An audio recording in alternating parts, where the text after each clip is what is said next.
World Showcase, and we're going to pick meals from each pavilion. Yes. And we're starting with Mexico. Yeah. That's a must. But that's the right way to go around. So let me welcome in our guest. Today we have, let's see if I can do this. There we are. We have DizneyDan from the UK. DizneyDan. We have Ben from Pepper Tree Villa. Welcome in, Ben. And Hi. we have Jim from More Sunshine, Please. Woo! Again, twice the sunshine. Just signing out here. I felt like putting. That's my favorite shirt of yours. I really need that over this side of the pond right now. They're awesome. Yes. Very good. So, how about we start with channel intros? DizneyDan, you want to start with us today? You want to start with your.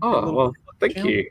Well, firstly, thank you so much for having me. I'm super excited. Everything about Epcot and food, and I'm like, yep, so there. Hello everybody. DizneyDan here. Just doing a lot of stuff lately. Disney Food Fridays on Friday. I have the Adventures of Gonzo, and I do a Disney Nuts show, which is Thursday at 5 p.m. Eastern.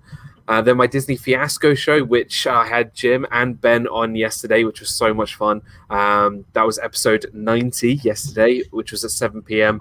Now it's episode 90, Disney Fiasco. So it was great. I really enjoyed it. Lots of movies to now watch and put on my bucket list. So that's 7 p.m. Saturdays. And then I normally throw in a video every Tuesday-ish. And then, apart from that, just doing lots of good stuff and getting editing and filming and live streaming, and that's pretty much me in a nutshell. So thanks for being on. I just pictured Dawson Powers. This is me in a nutshell. Funny enough, it's a British guy, a British movie, How about Ben from PTV, Pepper Tree Villa? I want my PTV. Hi, Charlie and Stacy. Thanks for having me on. You want to tell everyone a little bit about your channel? No. Ben does awesome food stuff. Sure. We're Pepper Tree Villa. I'm one of 3 knuckleheads that run a random YouTube channel. Arnie and Doug and I do a live stream every Monday evening at 10 p.m. Eastern, 7 p.m. Pacific. It's usually a little too late or early in the morning for our friends over in the UK to enjoy live. But every once in a while, you get someone who's got insomnia who joins us. I post a weekly vlog every Thursday morning called Life with Ben, very creative title.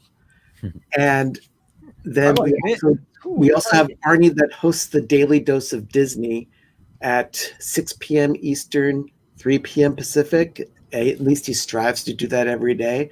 I see Ron is out there in the chat. Hi, Ron. And Arnie, I'm rebooting my phone so I can tweet out the live stream that we've got going on right now, so we can get a little bit more of an audience with us, because we're going to be sharing a lot of fun information. I haven't been to Epcot in over 20 years, so everything that we're going to be, and you were probably in diapers when I was there last time. Wow. Yeah. But I'm anxious to pick some food here. I mean, I did all my research. I've got what I want, and I'm rebooting my phone because it's been acting up a little bit today. But I'm ready to go. Do you have any plans in the near future, to go back to Epcot? If we can find a vaccination for COVID-19, absolutely. Okay. Oh yeah, of course. I'm just thinking that as much as I would love to go to a Disney park right now, my health comes before my enjoyment. Yeah. And I want to make sure that everything is safe. And even with social distancing in play, you can never, ever rely on social distancing to keep everything safe from you. Because I will tell you this, I'm always, even in regular crowds, there's always at least 4 feet between me and the person in front of me, whereas I've got this family butting right up against me from behind. And Yeah. No matter what you do, you cannot control your space. Right. So I want to make sure I'm safe. Anyway, enough about me. Let's go on to the next one. Jim, welcome. Thanks for coming back into our show, Jim. Thank you for having me. We call on you so many times, and Always a pleasure to be here. don't be afraid to say no once in a while if we're really Our family. Sorry. Never. I will always be here. You come first. Family second. You first. That's the spirit. Do you want to tell everyone about your channel? Sure. I release an exercise vlog every day. No, I'm kidding. It's just the opposite. I am getting fatter by the day. I am doing nothing but sitting around and eating. And I think I've gained 10 pounds since I've stayed at home. On his way to a COVID-19. Yes, sorta, so to speak. No, but I haven't been to Epcot in over 20 days, so it's been a while. The withdrawals must be. I've got the menus 20 pulled days up here. So as you go around World Showcase, I'm going to pull up the menus for all of the table service restaurants, and also it's been about a year since my wife and I went vegetarian. So eating at Epcot is not as fun as it used to be, but I'm going to do my best to find something that I'm interested in trying. Awesome. That's what we want to hear. All right, let's check into the chats here. We have us four. We have DizneyDan. Welcome in, DizneyDan. Welcome in, Pepper Tree Villa. Welcome in, the Philly crew. I think they were. That's Arnie watching. Arnie. Oh, Hey, awesome. Arnie, thanks for joining us. The Philly crew, welcome in. Who else is Yeah, here? let's go. Let's see. Cruising for food. I saw. Cruising for food. Good morning, y'all. Yeah. Dennis Algazi, welcome in. All right. Let's see. Hello to all the Ohana here. Alex, I think Alex is in too. Alex Brunner, welcome in. And so cruising for food. Yeah. Yes. Okay. Okay, So cool. yeah. So welcome in, everybody. I know it's our lazy Sunday morning, but I have a feeling with everybody who's been live, so much lately. I think there might be an overload happening. Yeah. And I'm gonna try to believe that rather than just people hate us and they're just sick of us and there's 4 people watching. It was an effort for me. It's 8 a.m. out here on the West Coast. Well, we appreciate your effort, man. Appreciate it, really. D&G is here too. D&G Explorers, welcome in, morning, guys. guys. Wow. And Matthew and Lauren. Matthew and Lauren. Oh, yes. Ah, Matthew. Good morning. Hey guys. Matthew and thanks for Good joining morning. us. guys. Good morning. Awesome. All right, guys. So, are we ready to start around World Showcase? Yeah. I think Now, so. now I say we're going to start with Mexico, but do you guys usually start with Mexico? Do you start with Canada? Do you have Canada. You start with Canada, huh? I mix it up. Yeah. Depends. Yeah, we Our we first usually time going. the first time we start in Mexico, right? Yeah. Then sometimes we do go Right. to Canada. Right. So, but today, I'm gonna ask that we start with Mexico because that's how I did my list. We got So- Robert Martin in from Dunbar in Scotland. Pretty cool. Hey, Robert. Welcome in, Robert. All right, guys. So, Mexico.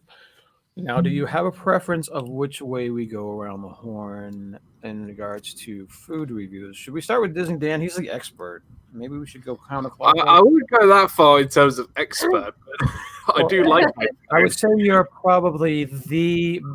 I mean, most this body foodie- took a lot of effort to get to at Disney to get it the big size that it is. But, yeah, I think everyone would agree here that you're probably the biggest foodie in the group, at least today. Maybe Ben. Yeah. Maybe the only foodie. I'm please. Okay. I'm Well, satisfied with a peanut butter and jelly sandwich. All right, Dan. So, do you mind going first, Dan? I will happily go first then. Okay, so Mexico. Now, Yes. I think it's going to be a little bit different, only because here I think sometimes food and different cuisines and cultures are very different this side of the pond than it is over there. So when it comes to Mexico and Mexican food, it's not really as popular in the UK as it is over in the States. You guys have like Taco Bell and Chipotle and all these places. You know, I feel like Americans' love of Mexican food or American-styled Mexican food is like our equivalent to Indian food, and we love our Indian food. So Mexico hasn't really been a one that I don't normally go and eat at. But I think we were discussing, Charlie, earlier about things that we've tried and things that we want to try, right? So the things I would try and go for Mexico, the first place I would go to is La Cava del Tequila. Now that is purely a bar, but in La Cava, I don't think a lot of people actually know this. Apart from all the drinks, you can actually get nachos, and you get lots of different like dips. You get salsa, and you get cheese, and you get guac, and lots of great stuff in La Cava del Tequila. Yes. Do they have ants and grasshoppers there too? They do. Oh, they have ants, and they have dried ants and grasshoppers. Not in the nachos, but you can actually order like a sort of like a small cup of them. Okay. I'm sorry. And you can actually find like margaritas and stuff with the glass dipped in sort of the ants as a rim. That's you, right? Yeah, it's very sort of interesting. But I actually don't drink alcohol at all. But I go to La Cava for the nachos. You get a big sort of load of nachos. You get some good queso there and salsa. I'm not a big avocado fan, but I do love sort of really kind of tomatoey salsa. Quite, it just a little bit sort of tang to it. And yes, that's pretty much really the only place I go to eat at the Mexico Pavilion, because there is just so much food everywhere in the World Showcase. But there are some things I'd like to try over at the San Angel, the restaurant by the ride, pretty much. I'd love to try the empanadas de chorizo. Sorry for all you Spanish-speaking people out there. It's a corn empanada with chorizo, cheese, and potatoes topped with mole poblana, crema mexicana, and queso fresco. I probably completely butchered all of that. Basically, it's a chorizo and cheese empanada. I mean, that just sounds amazing. And then there's some other good stuff. There's got tacos de carne, so braised beef tacos and with onions and lots of good stuff there. But yeah, I think it's one of those places that I'll definitely give it a go. I'd love to go and sit in that restaurant overlooking the attraction. But yeah, I think maybe I'll give it a try. So, do you have like a quick explanation of what an empanada is? Is it like a... It's like for us in the UK, it's like a Cornish pasty, and a Cornish pasty is like a pastry filled. It's like a flat surface, and then it kind of domes over, and it's like a pie, like a savory pie. Okay. And in the UK, a Cornish pasty is filled with like meat, potato, and onions, like a hearty thing you'd eat for lunch or breakfast or dinner or second breakfast. But an empanada, I think, is sort of like a Mexican Spanish version with cheese and spicy sausage or chorizo, onions, peppers, that kind of stuff. So if I'm completely wrong, anybody in the chat, then please tell me, because I think I know, but I don't know. But I'm not too sure. But it sounds good. Well, the chat is loving hearing you talk about Mexican food. You could tell I don't eat it very much, do I? Let's welcome into some people that just came in. We have Carlos. Welcome in, Carlos. Yeah. ATJH Travels. Thank you guys for coming in. They're like they're always like the constant first viewers of our vlogs every time we post a vlog. So thank you guys. Mouse Talk, welcome in. Walt and Melissa, Laura, welcome in. You had a nice fire going last night, Laura. I saw. Youper Wisdom Videos, welcome in. Yes. Anybody else we forget? Nope. I think we got everybody. Did you get Laura B? Yeah. Laura B. Yeah. Laura. Laura B Okay. is my sister B. Oh, no kidding. Yes. All right. So, Ben, you want to go? Yeah, I don't even know how to follow Dan on that because I actually like Mexican food. And that's why I had a problem with going first. Uh, I wanted to go last. Well, for me, an empanada is more like a small meat turnover. okay. So, just like a little pastry shell or like a dough wrapped around food, so it's like a meat pocket. Okay. So, Dan, you're spot on. You're fine. The empanada is exactly how you described it. I am so unfamiliar with the restaurants and everything at Epcot because, like I said, I haven't been there in over 20 years. So I just ordered something that I thought I might want to eat. Not necessarily what I would want to try because, like Stacy, I'm a fairly fussy eater. You add one tiny ingredient to something, like in Mexican food. If you were to put cilantro in anything, I would just throw it away because once I eat cilantro, that's all I taste. It's such a pungent herb that it just overpowers everything for me. So I can't eat cilantro. Okay. So that being said, this is what I would eat. I would go to the La Hacienda de San Angel, or San Angel. Okay. And the appetizer I would get would be the crema de elote, which is a cream corn soup with spicy tortilla chips and a Mexican sour cream, which to me, that sounds delicious. Yeah. Then I would get the cheese enchiladas, which is enchiladas de vegetales. And for dessert, oddly enough, I would have an empanada for dessert because an empanada is more like a turnover. It doesn't have to have meat.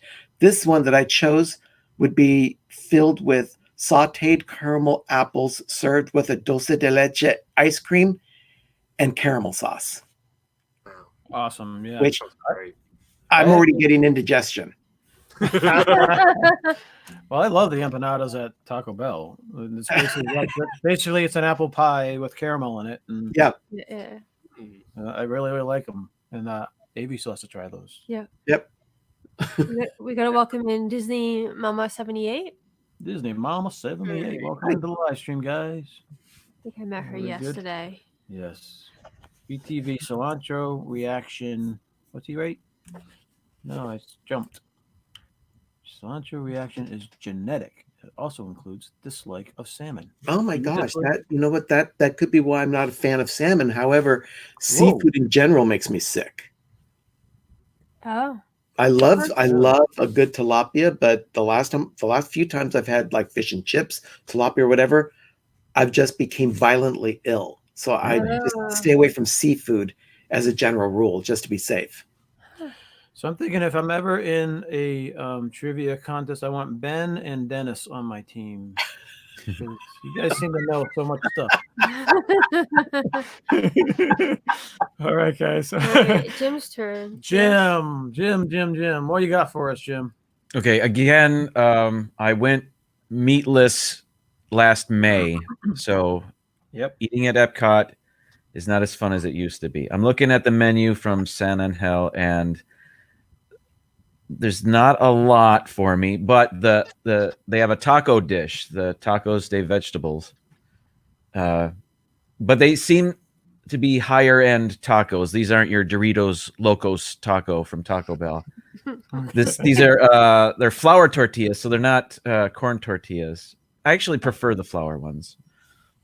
I know that's sacrilege to some, but That's they're filled with Yeah. eggplant puree, confit oyster mushrooms, and crispy Brussels sprouts, topped with cotija cheese and a drizzle of truffle oil, served with cilantro rice. So those sound like fancy tacos to me, but I'd be interested in that because everything else has meat. For dessert, I feel like I have to go with the flan. They have a dish called flan de coco, coconut custard topped with toasted coconut, and a creme anglaise. And I'm actually going to go where Dan mentioned La Cava. My wife and I actually did a food review on this. They have an avocado margarita, and we have a video on our channel of it. And when you hear that term, avocado margarita, and it was actually recommended to us from Derek of D&G Explorers. I think he was interested in seeing it. But when I hear that, I think, oh, it's a glass full of guacamole. But it's not necessarily. It's a margarita, but it's thicker. It's thicker than a regular margarita. It's green like guacamole is. But its consistency is more that of a slushy. And it is refreshing. And we're not big drinkers, but we found it very refreshing. I would get it again. I have to save up for many months to be able to afford it, but it's like $15 or $16. But it was fun to try, and I'd like someday to have it again. And I would recommend it if you're at all interested. If that sounds enticing at all, I would suggest trying the avocado margarita. It's different, but good. It's not like you're drinking guacamole. It's different. It's more refreshing. So that would be my drink. Nice. Cool.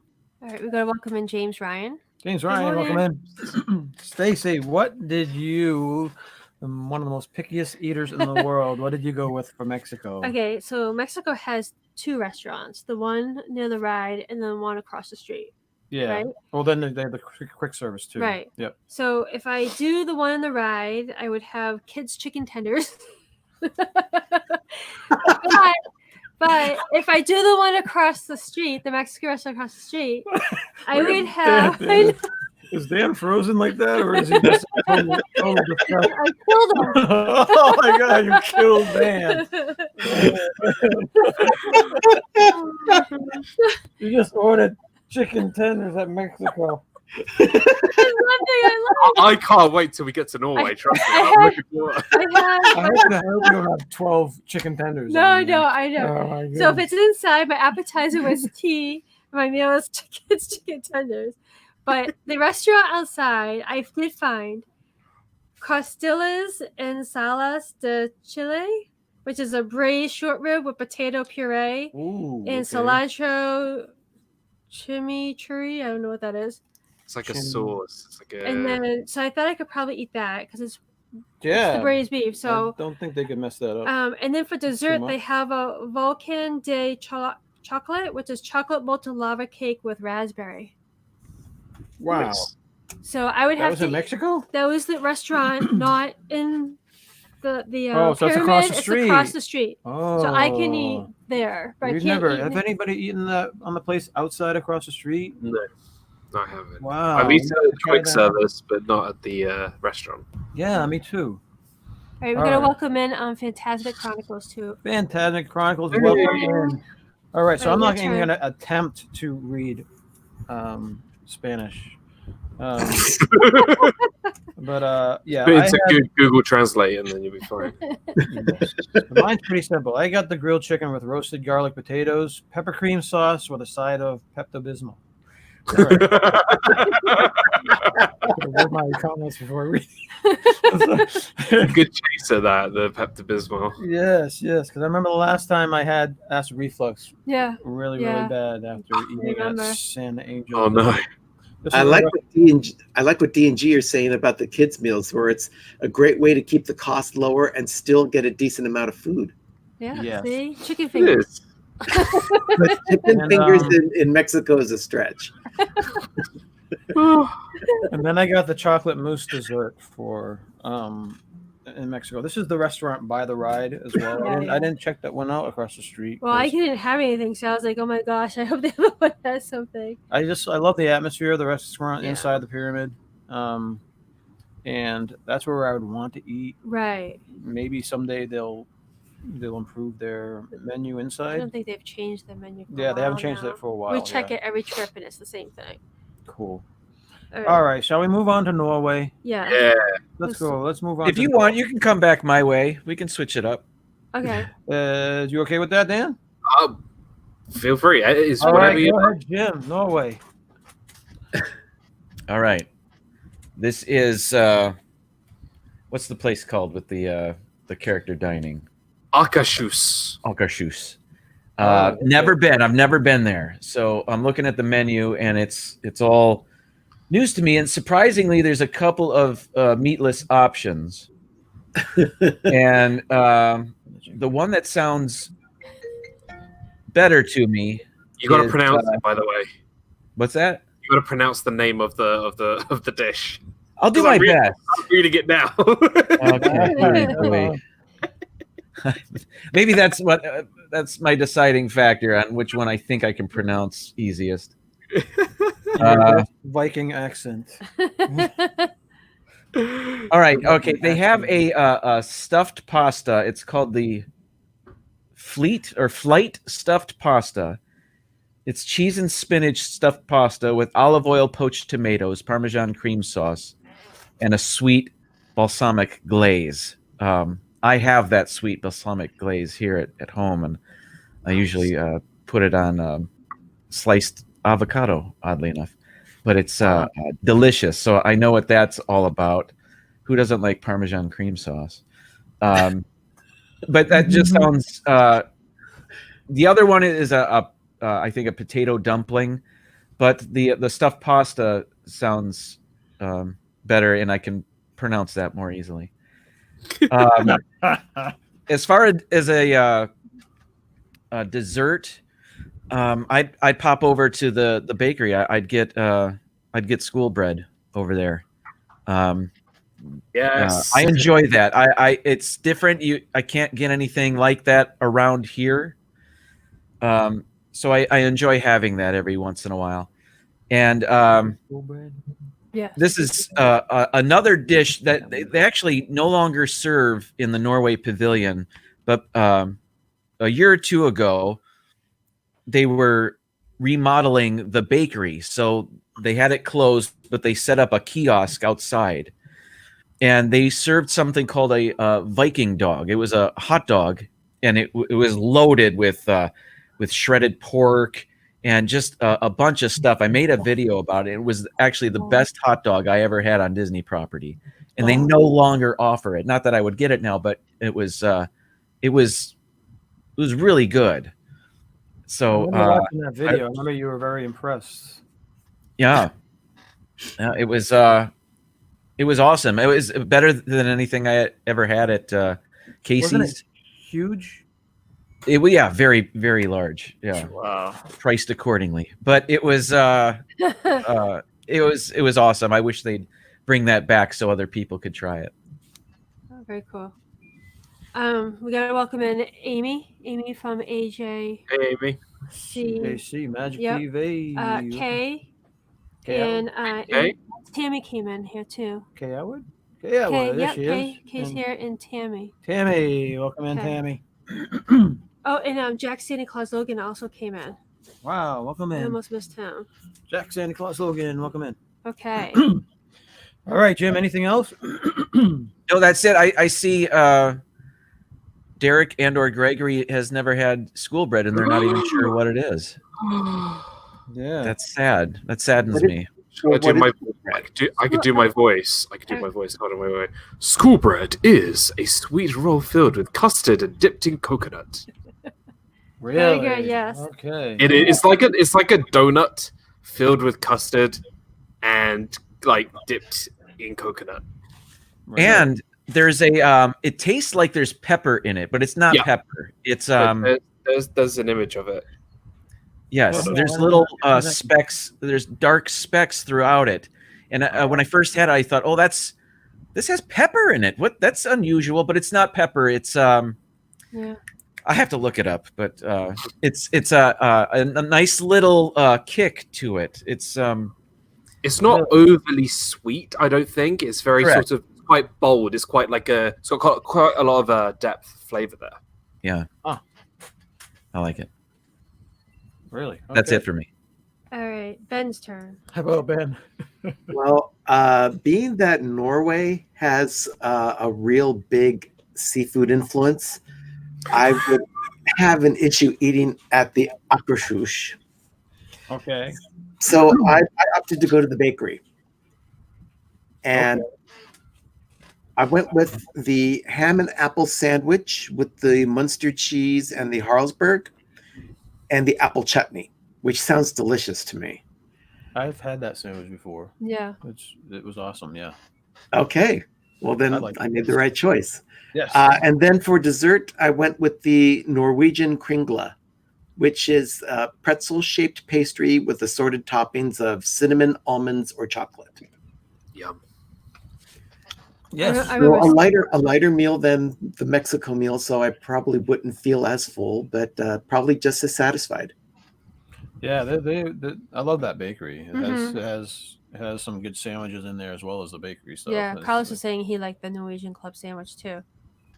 Oof, yeah, that I love club sandwiches. Love it. Yes. Yeah. Awesome. All right, Dan. Well, firstly, I think the bakery is one of the best bakeries on property. I think you can't really go wrong with anything in the bakery. Obviously, the school bread is fantastic. But I went with, in terms of a snack, I went with the Brunei cupcake. This is kind of like some of the things I do on my Food Friday shows where I choose things that people might not have heard of or overlook. It's a vanilla cupcake with vanilla buttercream and a fire frosting garnished with white chocolate Brunei. Now, it's very sweet. If you love vanilla and very sort of sweet vanilla-y taste, I think that's definitely something that I think people would really enjoy. And everything is, baked and cooked fresh there. But there's lots of great stuff there. There's the troll horn and the lefse as well. But I went with the Brunei cupcake in the bakery. But Akershus is interesting. I feel like Norway is one of the more adventurous places to eat in the World Showcase. But I thought, you know what? Just because of the stream, I'm going to pronounce the meatball dish. So if there's any Norwegian fans out there, I'm very sorry. By the way, this is going to be a running gag for the whole of the stream. I'm going to start pronouncing things wrong. Okay. It's called the Traditionell Kojokake. It sounds like something Romulan or something. I don't know. Nailed it. It's the Norwegian meatballs served with mashed potatoes, seasonal vegetables, and lingonberry sauce. I mean, look, the Scandinavians are known for their meatballs. Swedish meatballs are fantastic, and Norwegian meatballs, I mean, that's all sort of around the same sort of place. And I haven't eaten at Akershus just yet. I actually had a dining reservation there during my college program, but we decided to change it for not for Garden Grill, for Coral Reef. Which was great also. But yeah, we were meant to go and meet the princesses, and I think if you can't get into somewhere like Cinderella's Royal Table, this is a really good option if you have, say, a daughter who loves the princesses, or a son if the son loves princesses too. It is a great place to meet sorts of characters, and they've got like a cold buffet, so if you like sorts of cured meats and veggies and all that kind of stuff, fresh fruit, it's a good option there too. And I heard the breakfast is pretty good too. Huh. So that's my pick. I'm not going to say it again because it's too much stress. The meatball dish. Well, meatball dish. Okay. How about you, Stace? What you got? So they have, for an appetizer, they have imported cheese. We always like to get like the cheese. We do like our cheese. So it didn't say what kinds of cheese. It just said imported cheese. And then I'm gonna go with the Keiling Beist, which is an herb roasted chicken breast with sweet potato and cranberry bread pudding and a vegetable. And then my dessert would be the school bread. Yeah, school bread, huh? Yeah. Yes. So that sounds like a good thing to have. Now mine, I picked. It says Raspaballer. Raspaballer. Maybe it's That's it. That's how they say it. Raspaballer. Which is Scandinavian potato dumpling with zucchini, leeks, peas, and mushrooms And a coconut. in a coconut curry sauce. So I imagine That's weird. coconut and curry. What do you think when Is that you an hear coconut oxymoron? and curry, Dan? Well, that's if you go back into like Indian cuisine, they always use coconut milk for their curries. So it's Oh. yeah. So if you come to the UK and order a curry, most of the time it's cooked in with coconut milk. So Is that Yeah. super curry? Curry is spicy.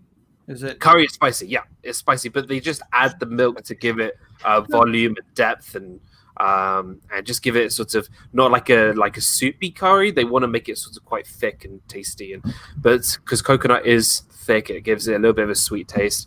So yeah, I don't think that's kind of unusual for us in the UK because we have curry quite a lot. Yeah, I think that sounds quite good. D&D says no coconut or curry. I can get on that. Come to the UK and we'll get you proper traditional Indian curry. I'm using this as an opportunity to pick something I've never tried before. So I'm trying to Yeah. look for new around countries. I'm trying to stay away from chicken nuggets. I tried to as well. All right, so our next pavilion is China. China. So do we want to go back towards Dan, or do you want to keep on going? Either way, either way. Either way, you want to keep on going with Jim then? Keep it going for Yeah, the way? we All right, can go sure. for it, Jim. Yeah. All right, Jim, go ahead. China. All right. The thing about the China Pavilion is we all, I think, here at least in the United States, we have there's no shortage of Chinese takeout around here, Right. and everything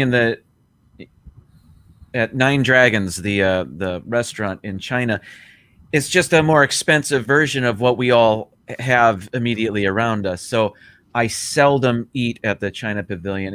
If I do, it's at the quick service, and it's because we're starving and we can't wait any longer. Not that it's not good. It's just, we have Chinese food at our fingertips in our neighborhood. So Yeah, everyone does.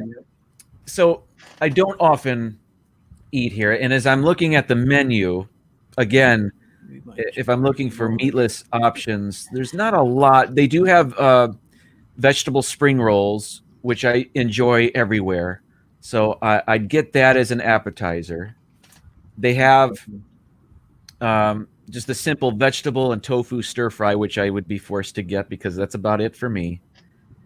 And as far as dessert, let's see. They have something called a banana cheesecake egg rolls. And I love cheesecake. I love egg rolls. And I love banana. It says it's drizzled with caramel sauce, served with your choice of ice cream. So not vegan, but vegetarian, certainly.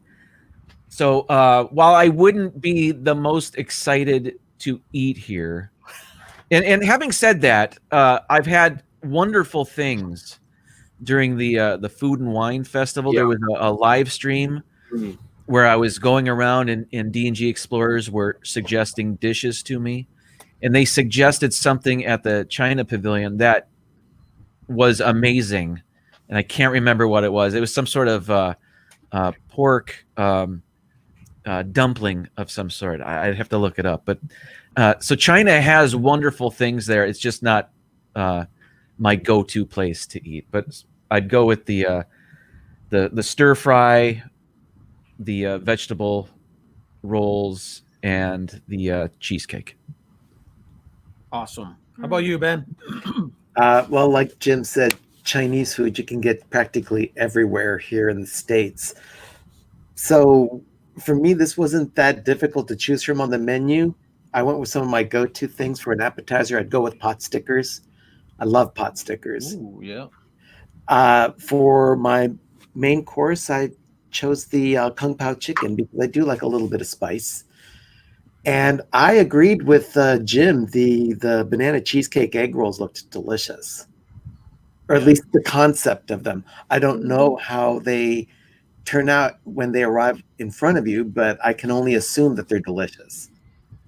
I wonder if you can get them at a quick service in China, or you have to get like inside Nine Dragons, or did you? According to the menu over here, because I've got my other laptop over here, Yeah. You can get caramel ginger ice cream or lychee ice cream for dessert at the quick service. So you cannot get the egg rolls at the quick service.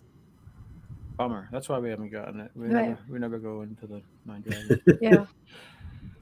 All right. So that's 2 for the banana cheesecake egg rolls. Dan, are you gonna make it 3? No. All right. Let's go, Dan.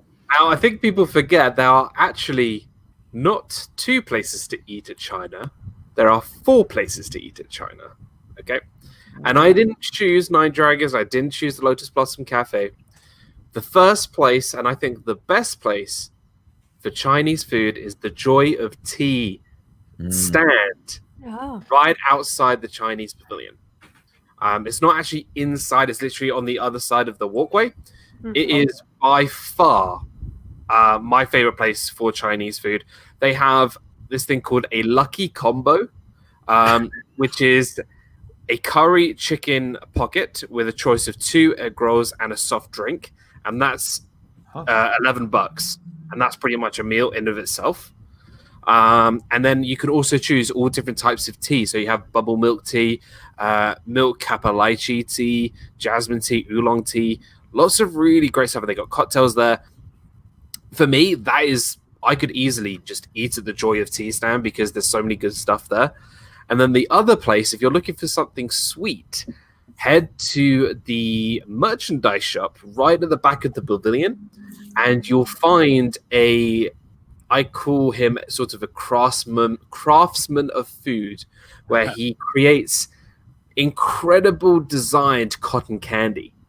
And there's this long, it's all different colors. It's all over Instagram and whatever, and you see these huge cotton candies with all these different colors, like a rainbow of colors, and it's just so worth it compared to, for me, Nine Dragons and Lotus Blossom. It is so American Chinese food.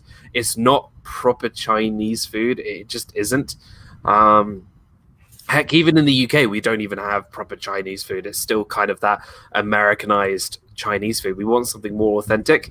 And I think if Disney went that route, I think it would be better. But obviously, they've got to be a little bit friendly with sorts of people who maybe aren't as adventurous. But for me, I would... Chicken fingers!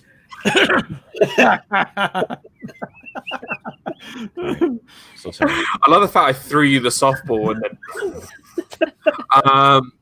But I look, Joy of Tea, I think, hands down, get the lucky combo. It's $11, a massive chicken pocket, and 2 egg rolls and a drink. Can't really go wrong. Good deal, yes. That is a good deal.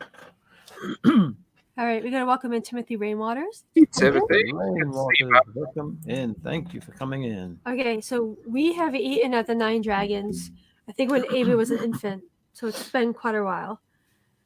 Do you remember eating at the Nine Dragons? Yes. I would think you would. Yes. Okay, so I remember the portions being small. yes. Yes. Appetizer, I didn't like any of the appetizers, so I would have tea as my appetizer. Okay. But for my meal, Americanized Chinese tea. for my meal, I would get the honey sesame chicken with white rice. I had that when we ate there. It was really good. Okay, yep. It was actually excellent. And we don't have, like, the Chinese restaurants that we have, I haven't seen a honey sesame chicken. Oh, they have that all over the place. Really? I don't think I remember that. Okay, and then my dessert is the same as Jim and Ben, the banana cheesecake egg rolls. Banana cheesecake egg rolls? Yeah. Okay, yes. So that's 3 out of 4, and I'm going to make it 4 out of 5. I also like the banana cheesecake egg rolls with caramel sauce. I want to try that. I want to try that. I wish they had it on at their outside booth. There'd be 50 trillion people walking around with that. I can tell. Yeah, Avery's favorite meal is the Lotus Blossom, and it's the honey sesame. No, not honey sesame. Orange chicken. Yeah, the orange chicken. Yeah, he has to do that. They're very similar with the glazes and stuff like that. Yeah, true. I went with at the Nine Dragons. I went with the roast duck salad. Okay, because that just sounded pretty cool. I like dark meat anyways, so I imagine I've had duck before. It's been like probably 20 or 30 years. Yeah, I made a I've little had ducks. Remember? roast duck, but this is roast duck. Oh no, we did the talking Cornish about hens. Cornish hen. Yeah, Yeah, sorry. that's a little different. But I went with the roast duck, and then I went with the banana cheesecake. So yeah. All right. So did anybody do the African outpost? We Awesome. did, Then let's start with Dan. African outpost. Best. Wait, hold on. I need to get the actual pronunciation right. Hold on. Okay, here we go. The best frozen Coca-Cola slushie on property. Yeah, I love it there too. Hands down. Hands down. Like, it is just... There's something about it, right? And there's one over by Test Track. I think the Taste Track, whatever it's called. No. You go to Africa and you go and get that frozen Coca-Cola slushie. It will refresh you. It's the best thing there by far. To be fair, there's not really much there, but it's the best thing there. I'm getting an echo. Yeah, a little bit of an echo. Go. Yes, I agree. Oh, that's better. I don't know. I agree with the Cokes. Yes, Definitely. They're yeah. awesome there. Is that all you had in mind at the African outpost? Well, there is a no worries panna cotta, which is a raspberry papaya and mango panna cotta with a cookie crumble base and a Lion King white chocolate. It sounds quite interesting. But I feel like it's one of those things where you could do so much more with the African outpost, because it's just a place to get frozen slushies and Minute Maids and soft serve waffle ice cream, and like it's nothing crazy. And I think it's sort of a disservice to, have that sort of place that looks very sort of African, and you got really nothing there to provide anything. Yeah. And I know Africa is not a country, it's a continent, but at least it would be nice to have some sort of representation of their food, instead of, we'll put the Lion King on it. Lion King, that's in Africa, we'll put that on a cupcake. I mean, it's a bit sort of half-assed, if I'm honest. It's not very, We find ourselves sitting down at those tables there almost every time we you'll pass catch there. us. Great. Yeah, it's great. We get the ice cream and whatnot. Sorry, I went on a bit of a Dan rant there, but Oh, it's all right. It's all right. How about you, Ben? Did you count the African outpost? Or I did not, but I do want to say hi, Cynthia. Yes, Minimum 15 there. Hi, Cynthia. Welcome in. How about you, Jim? Did you pass the African outpost? We usually go to the African outpost to get a hot dog for Annabelle, because there aren't a lot of places in Epcot anymore for a hot dog. That's one of them, and she's got a very limited menu for herself. So even if my wife and I go somewhere else in World Showcase to eat, I will run back to the African outpost to get a hot dog. You're a good dad, Jim. And we'll take it to wherever else we end up. I have gone from the Morocco Pavilion to the African outpost to get a hot dog and back. Wow. So and that's normal. I've done that a number of times, but and then they also have a soft serve ice cream there. Yeah. We've gotten a few times, but nothing special about that place, like you said. But Mhm. yeah, it's cool to have. Yeah, Stace. Yeah, so Sophie and I usually get ice cream. She gets chocolate. I get vanilla. And I get yelled at for sharing Sophie's ice cream with her. She doesn't want.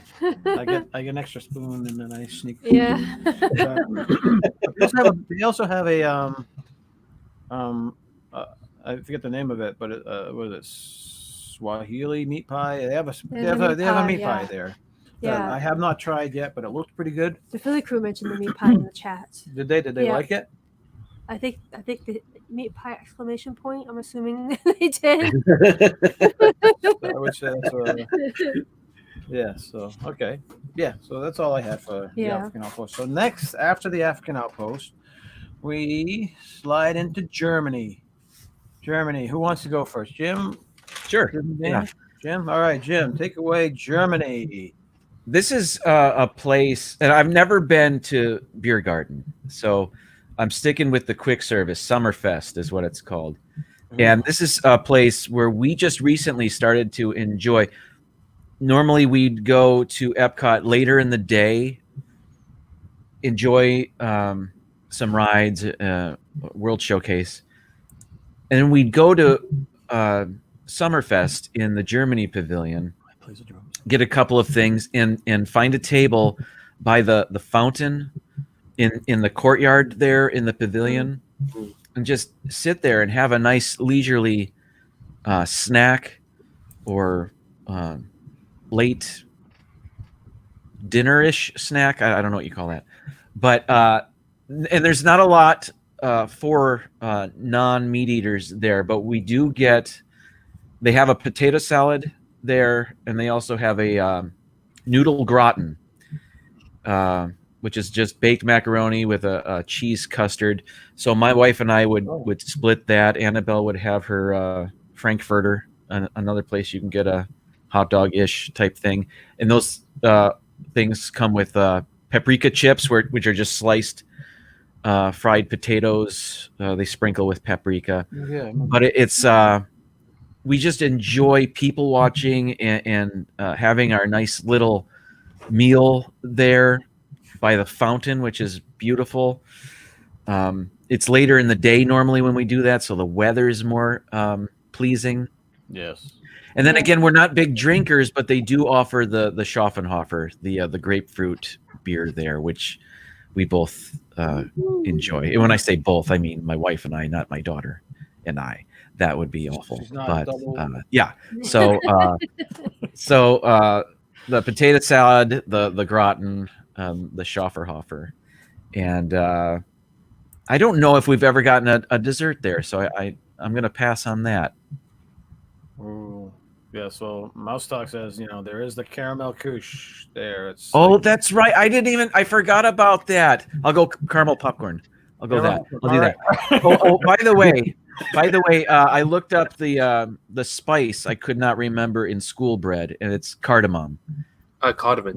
That's what I confused with pepper at first, but I looked it up, and that adds the nice little bite to the caramel popcorn. I totally what was I thinking? I clearly was not thinking. I forgot about that too. What? I did. Isn't that funny? Oh, okay. All right. How about you, Ben?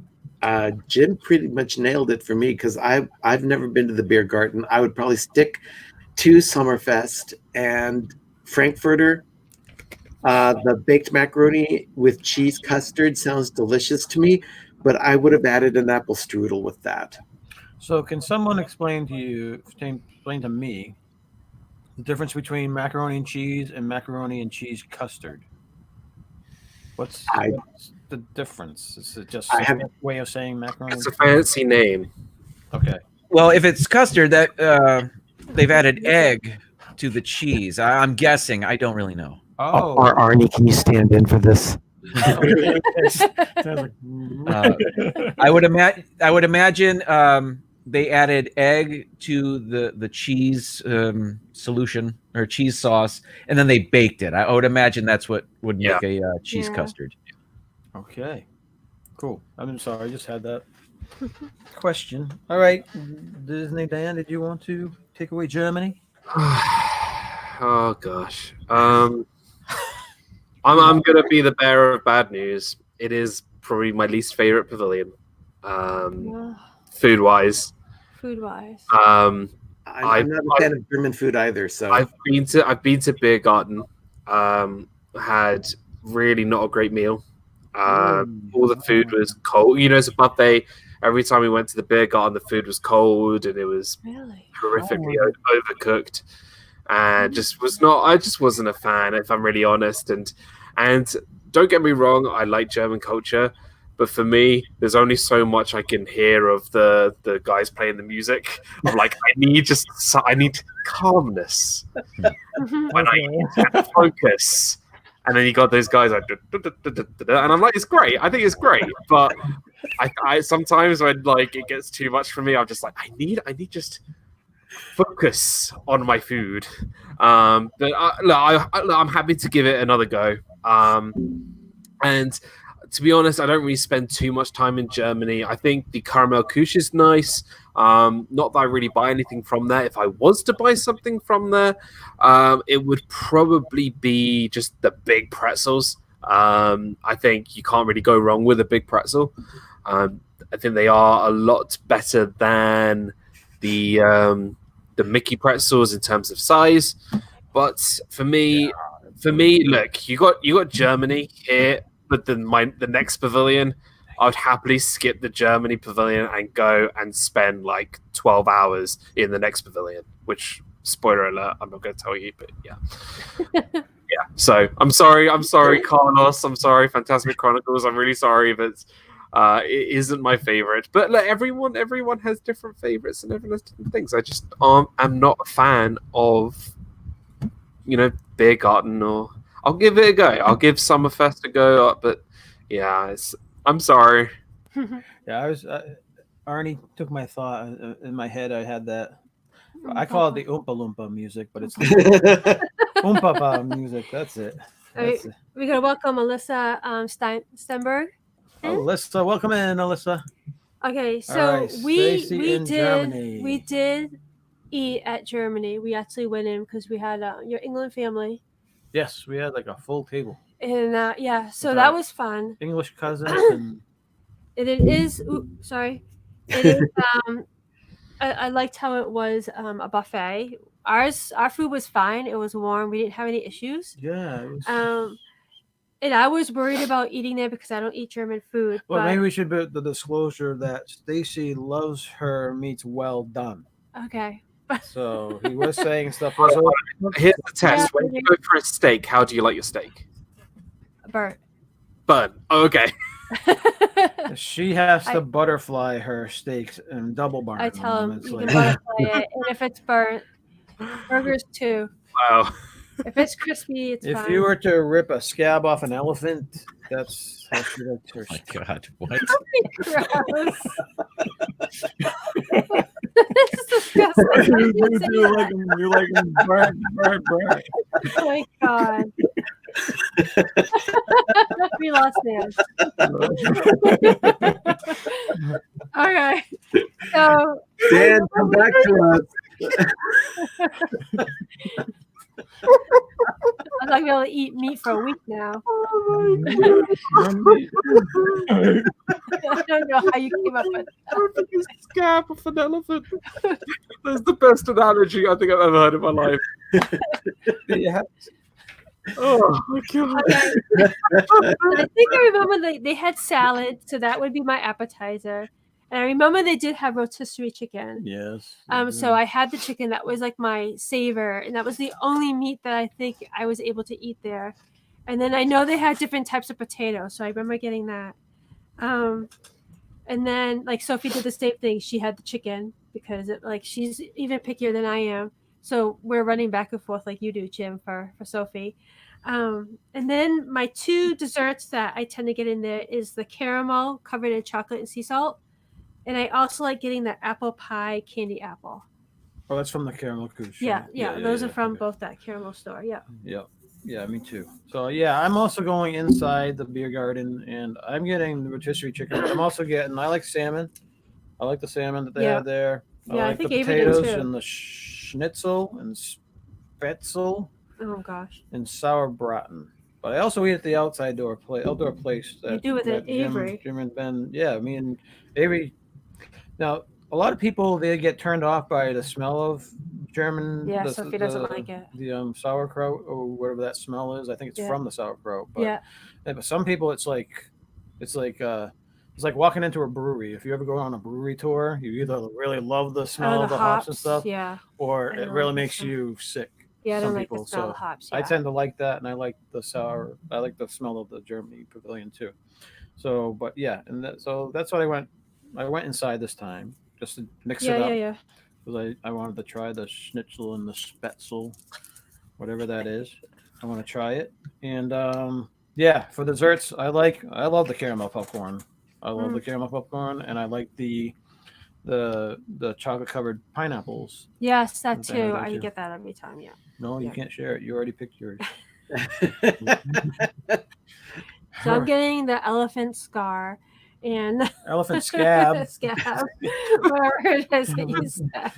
All right. So who wants to start with Italy? All right, first we're gonna welcome in Pam's fam. Welcome in, and Pam's Mike fam Wheeler. and Mike Wheeler. Thanks for coming in, guys. We are sorry if we are ignoring the chats. We're trying to hit the chats a little bit. All right, so Speaking what's of the states. next? What's the next country? 12 ounce. Italia. Italy is here. I can go. Italia. I Dan? will. Oh, okay. Jim, have to. Jim? Jim's right. I'll admit that I've never eaten anywhere in the Italy Pavilion. Wow. I know it's Okay. unusual, isn't it? I've never stopped at a booth during a festival. I've never eaten at Via Napoli. I don't think I've, as I'm looking through the menu and I'm thinking back, and I don't think I've ever stopped in the Italy Pavilion for food. Do you think it's been timing? I don't. Perhaps. I don't know. I'm interested. But during the festivals, the lines are usually very long for that, so I'll walk by it. Yeah. But having said that, I looked over the Via Napoli menu. I'd be interested in starting with the contadino salad, arugula and mixed greens, string beans, candied walnuts, pear, pecorino. Wait a minute. Say that again. Pecorino. Pecorino. I don't know what that is. What's pecorino? Pecorino is a cheese. Oh. It's like a Parmesan cheese. Oh, okay, good to know. It's a bit stronger. Mustard and a mustard vinaigrette. You could add chicken or shrimp if you chose to. I would choose not to. And then I've heard great things about the pizza. Is this where I've heard great things about the pizza? Yeah. Yeah. Okay. That sounds very good. Pizza and Mouse Talk is freaking out at you, saying Jim has never eaten at Via Napoli. That's it. Cancel the stream. Cancel the stream. Pizza is very unique at Via Napoli. It's unlike it's. Well, I'll let Jim go and then. No, I'm clueless. I've never had pizza here, so I get something, of course, without meat on it. I see that they have artichoke and a bunch of different things I've had on pizza before that I'd be interested in trying again. So I'd get a meatless pizza here, and then for dessert, I love gelato. Yeah. So I'd get a gelato. But Dan, what were you talking about the pizza? So the pizza at Via Napoli is, I think, okay. So I used to live in Italy. I used to work and study there, and so I know the cuisine. I think I know the cuisine quite well. And I would say, out of all the restaurants I've been in the States, Italian restaurants, Via Napoli is the closest thing, as authenticity comes, to Italian Roman pizza. Really? Now, I think they got the water for the dough up in Philadelphia, where the water content is very similar to what it is in Italy. And they use handcrafted dough and lots of ingredients from Italy, and really it's very much more of a Italian style pizza rather than an American Italian style pizza. So it's very different to say what you get in New York or get in Boston or Chicago or wherever.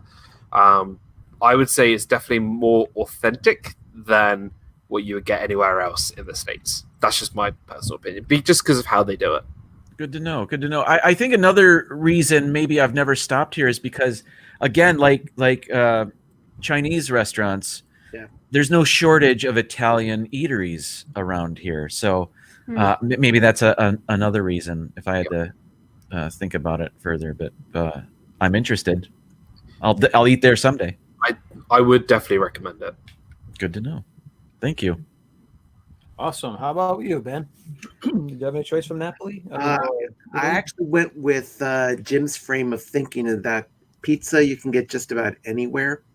Most Italian food you can get just about anywhere. However, I did opt to go to the full-on service restaurant, the Tutto Italia. Yes, well done. Yeah, it's good. And for an appetizer, I chose the tortino de zucchini, Mhm. which is a baked zucchini with pomodoro, mozzarella, and parmesan, which Ooh. sounds delicious to me. Yep. Then, because there's so much of a cream sauce influence on a lot of pastas that are served in restaurants like this, I avoided a lot of that because when it comes to heavy creams, my lactose intolerance kicks in, and I don't want to enjoy the rest of my stay at Epcot in one of their lovely bathrooms. So I opted to go with their grilled New York strip steak with crispy rosemary potatoes, cipollini onions, and herb butter. And I mean, for a 12-ounce steak, I mean, I'm probably not going to be eating for the next 2 days after that. Yeah. It's an elephant steak. I'm sorry? It's an elephant steak. Oh my god. Charlie, you're never going to live that one down. Just that analogy is still in my mind. I'm sorry.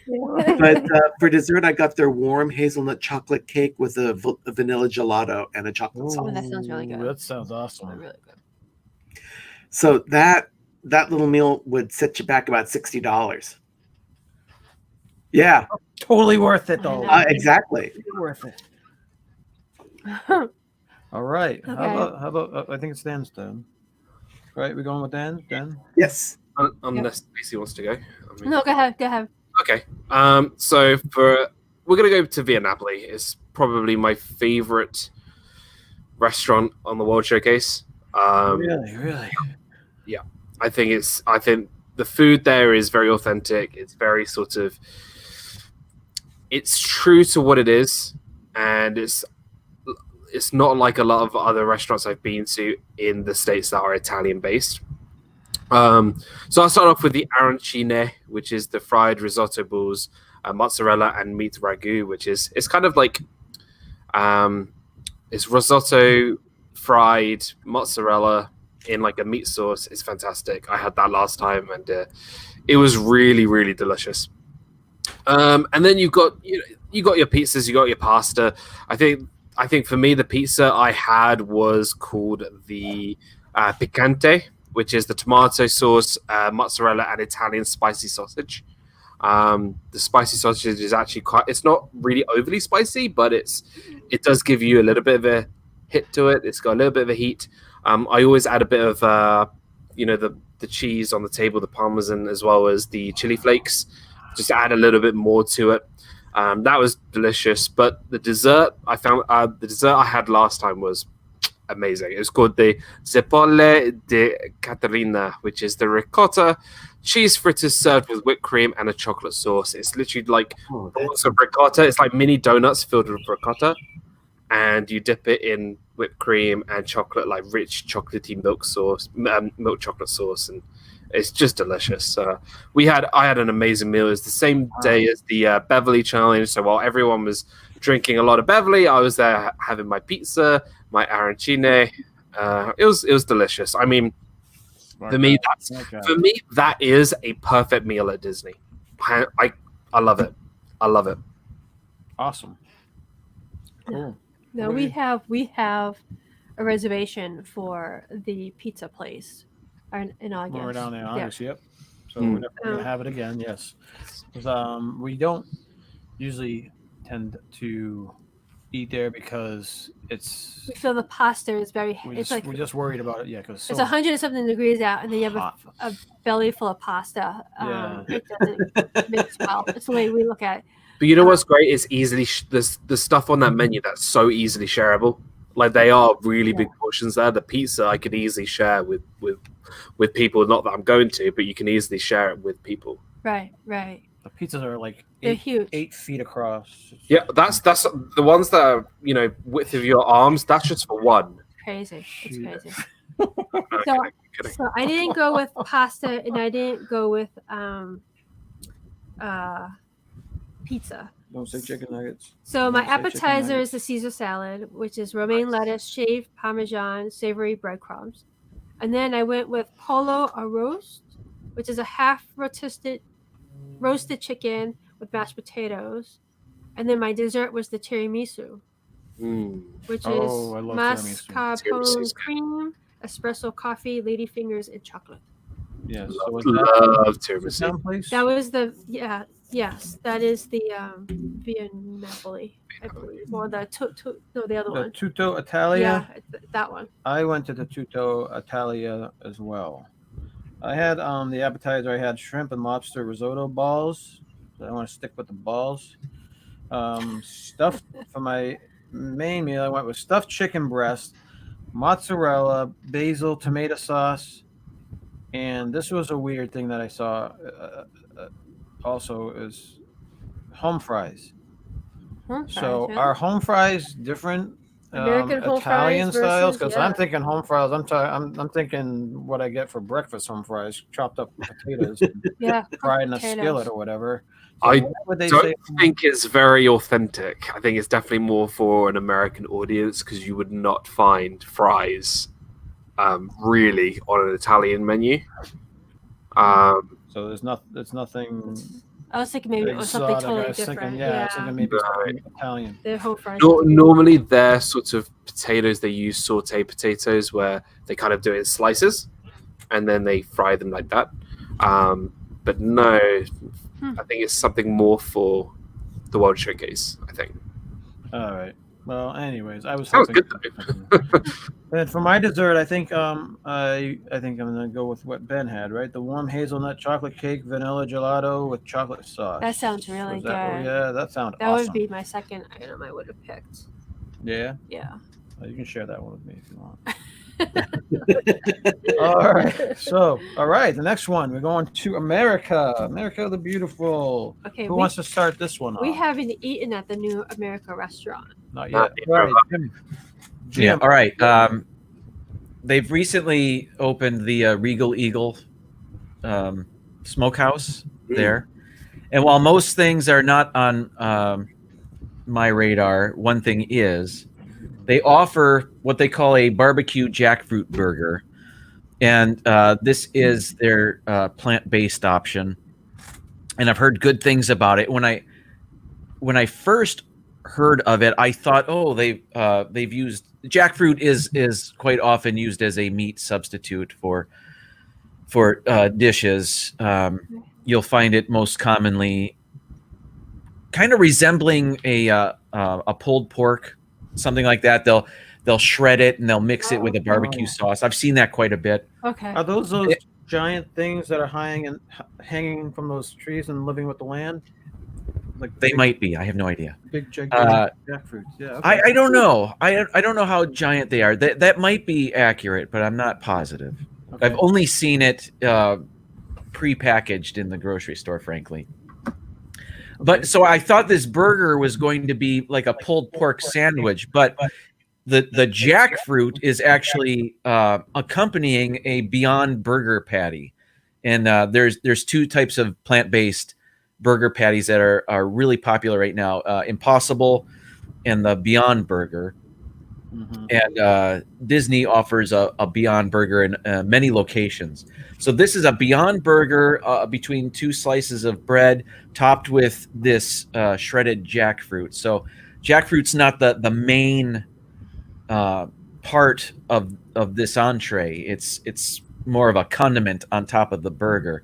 So I've heard great things about it. I'm very interested in trying this. I've only ever walked through the Regal Eagle. I haven't had a chance to eat there yet, but I'm looking forward to that. As far as a dessert at the American Adventure, I'm gonna have to go with a simple funnel cake.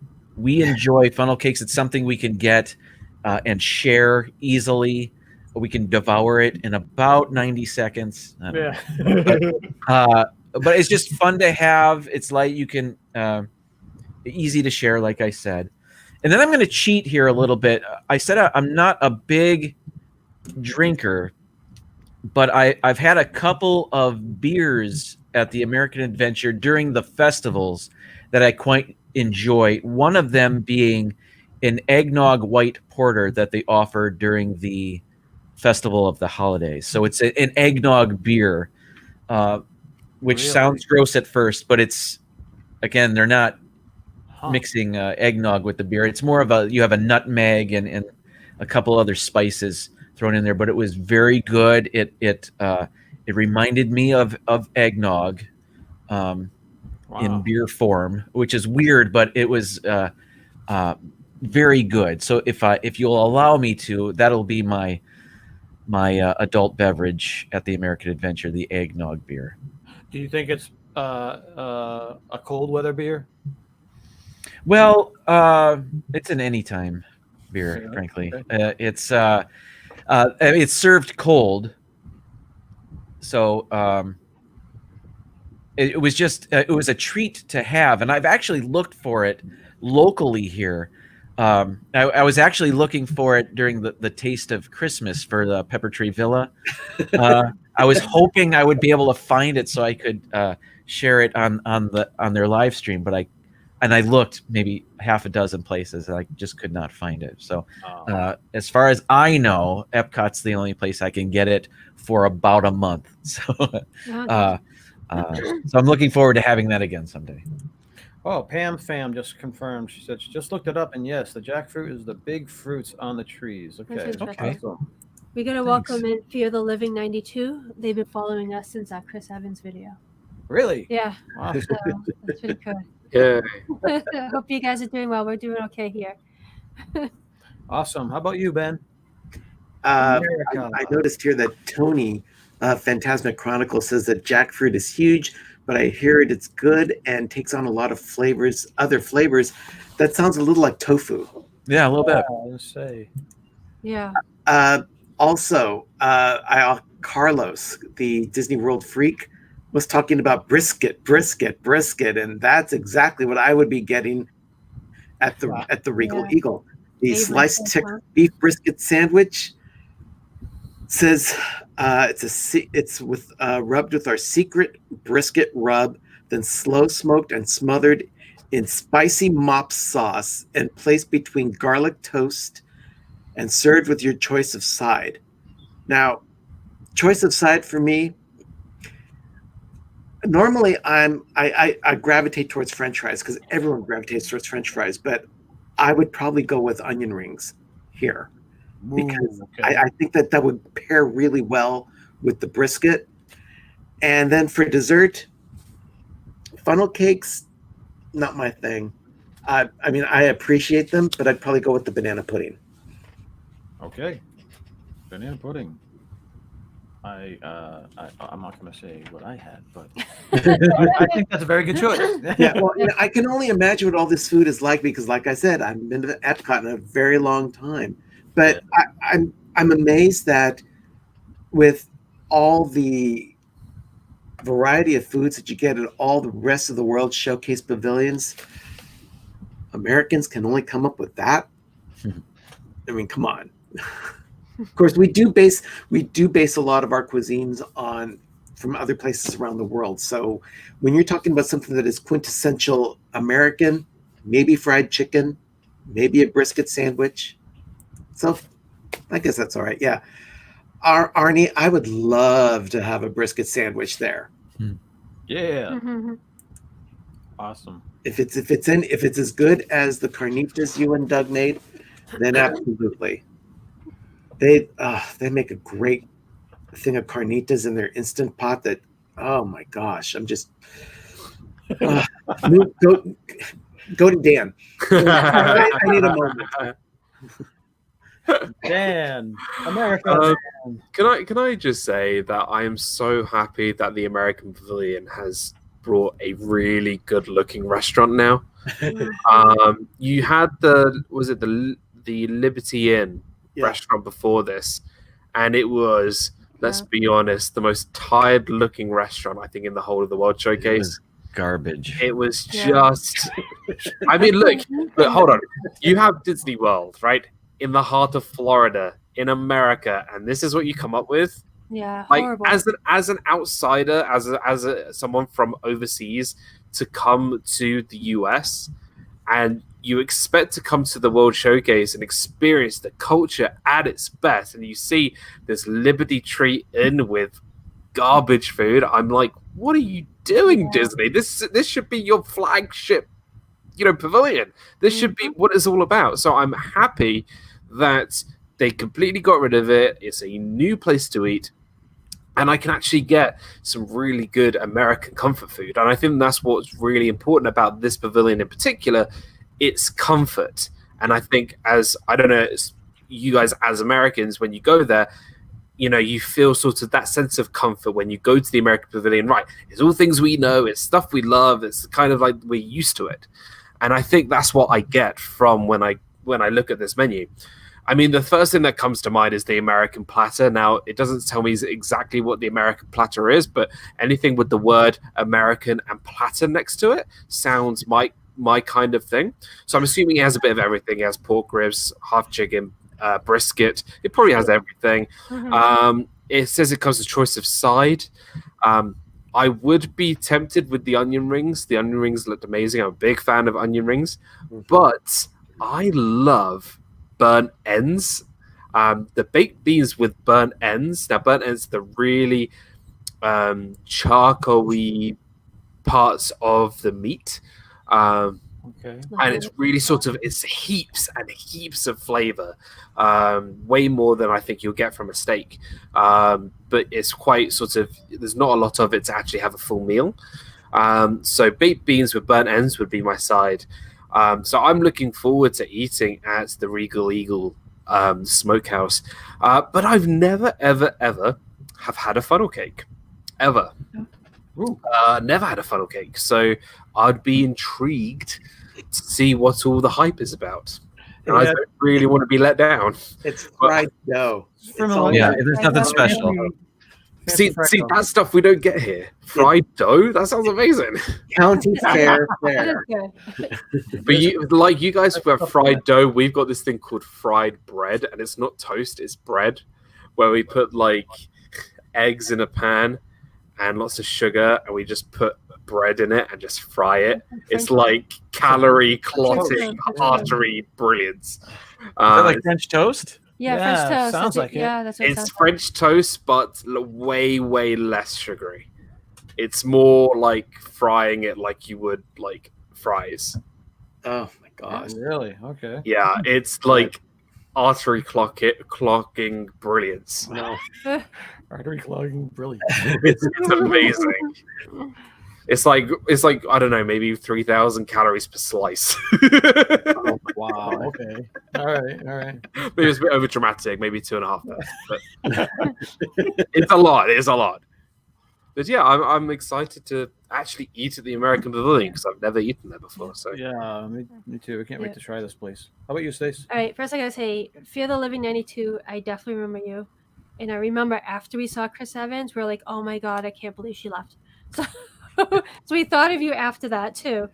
She was in the parking lot next to us. Yeah, she was right next to us for a long time, and then she ended up leaving because nothing happened. And yeah, And you hang around and you were rewarded. yes. So Okay. we felt bad that she missed that. So the original American Pavilion restaurant, I couldn't eat anything, Yeah. nothing, and I used to be so disappointed going in there, and I thought it was a joke. Now I'm super excited. We're definitely going to be hitting them up. I would get the Kansas City smoked half chicken, which I seem to be getting chicken every meal. But the baked beans, definitely. And I know Avery would want also the onion rings too with the baked beans. Yeah, I want the onion rings. Yeah. And then dessert, I'm a huge s'mores eater. So the s'mores brownie sounds really good to me. Yes. Okay. So that's mine. I'm not a big s'mores eater, so you can have all of that Okay. by yourself. That would be awesome. Yeah. Yeah. I am also going to try the Regal Eagle because I've never tried it. Yeah, it sounds really I'm good. going with the sliced Texas beef brisket sandwich between garlic toast. Yep. Oh, I think Avery would get that Man. too. That reminds me, we used to love Sonny's when we used to go down to Venice and Florida. Sonny's is a barbecue place too, and they used to have the sandwiches between the garlic Yes, bread that's things, right. and it was awesome. We used to love it. So that's what I'm getting, and I'm also getting the banana pudding. Someone else picked banana pudding, right? Yep. Yeah. You That, picked we're banana. matching up here. We're gonna be food buddies. Yeah. So The hashtag artery clog. Clucking brilliance. Really? Yes, I'm going with that. The banana pudding. The brisket sandwich and the banana pudding. All right, That sounds guys. good. The banana pudding. Yep. Who wants to lead off into Japan? Japan. I can do that. All right, Jim, go ahead. Japan. I've only ever eaten at the quick service, never eaten at Tapanito. But again, we have restaurants like that around here. So I've eaten at similar restaurants a number of times. Having said that, I'm looking at their menu, and they do offer, as one of their entrees, a seasonal vegetable and mushroom dish. Comes with a garden salad. Also comes with beef rice. I'd ask them to hold that off. No, I've eaten at restaurants like this before, and it's always wonderful. I've always enjoyed it, and it's fun. As you know, I've seen your videos a number of times, and I know you guys love this place. So I'd get the vegetables for that. They also offer at the quick service. Rather, it seemed like the only thing they had for me would be the vegetable spring rolls, and already had those a number of times. So I'd be interested in trying this because I've never had it there before. As a when I think of the Japan Pavilion, the first thing I think of is the frushi, which is offered during the festival. So if I can, I'll get that. And again, I keep saying that we're not big drinkers, but I'm going to go with another beer here. And one of the first times my wife and I ever went to one of the festivals, we were enjoying something. We were having a blast, just trying different things from different booths. But we wanted a drink, and we stopped not at the booth for the festival in Japan, but at the place kind of over by where you get the snow cone things. You know what I'm talking about? The kakigori, yeah. Yeah. Love those. Love those. And they had a beer and Kirin Light, which is, you can get that at the grocery store. But we have such a fond memory of getting one of those and sharing it with whatever we got from the festival. And it's actually something we still talk about. So it's nothing special, but it just holds a very warm, special feeling for us to get a Kirin Light. We've done it a number of times at the Japan Pavilion. So we'd get the vegetables, the frushi, and simply a Kirin Light to wash it down, as they say. So that would be my experience there. That sounds awesome. Yeah, it sounds like a similar experience that we have with McDonald's chocolate milkshakes and French fries. We like to dip Oh, it's wonderful. Awesome, Dan. Dan. Don't knock it till Don't. you try it. It's good. Sophie was like, "Oh, that's gross," until she tried it, and then now, yeah. Now that's artery clogging brilliance. Oh, we love it, but it sounds good. gross, but it's really good. It's something that we talk about, like Jim said. It's just a special moment that we still talk about. We still do, and we still. It's awesome. Anyways, sorry. Go on, Ben. I thought that I would stop at Tapanito. I do like having the chefs prepare things directly in front of me on a grill. It's always fun to watch them do that, especially when they can create like the volcano out of the stack of onions. Yep. That's always fun to watch. That is definitely fun. Yeah, we enjoy it. But for an appetizer, I'd go with the wafu ribs. And I'm not necessarily a ribs person, but this sounded really good, where you have pork ribs marinated with honey, soy, pineapple, and garlic. I mean, just... Oh, that sounds good. Yeah. Then for the main dish, I chose the julienne steak, which is sliced beef topped with teriyaki sauce, served with a garden salad, udon noodles, vegetables, sukiyaki beef rice. It's all deliciousness. Mhm. And then a mango mousse cake for dessert. Mango mousse. Okay. Avery had the mango mousse. He really liked it. Yes, Avery's a big mango fan. I'm not Yeah. so much. There's certain It's things. it's definitely an acquired tropical fruit taste, Yeah. and that's part of my Hispanic upbringing because my mom was born and raised in Puerto Rico, and she loves mango, and I think that was just put down into us as well. Mm. Yeah, I know Avery loves mango. He loves his Okay. mangoes. Yeah. But yeah, it's just again another simple meal, but that sets you back about $50. All right. Yeah. So I watch. Has anybody been counting how many times we've made Dan go like this? It's been about 3 times now. All right. All right, Dan. Japan. Okay, so Nuggets. no, close. No. Firstly, I'm going to kick things off with the kakigori. Kakigori milk stand, which is literally just by the American Pavilion. I actually covered this on a Disney Food Friday quite a while ago, but I think it's brilliant. I think I'm a big slushy guy. I love my slushies, but this is next level, and it's definitely a snack credit worthy snack. So it's basically I'm going to read it off here, a Japanese shaved ice. It's like a snow cone.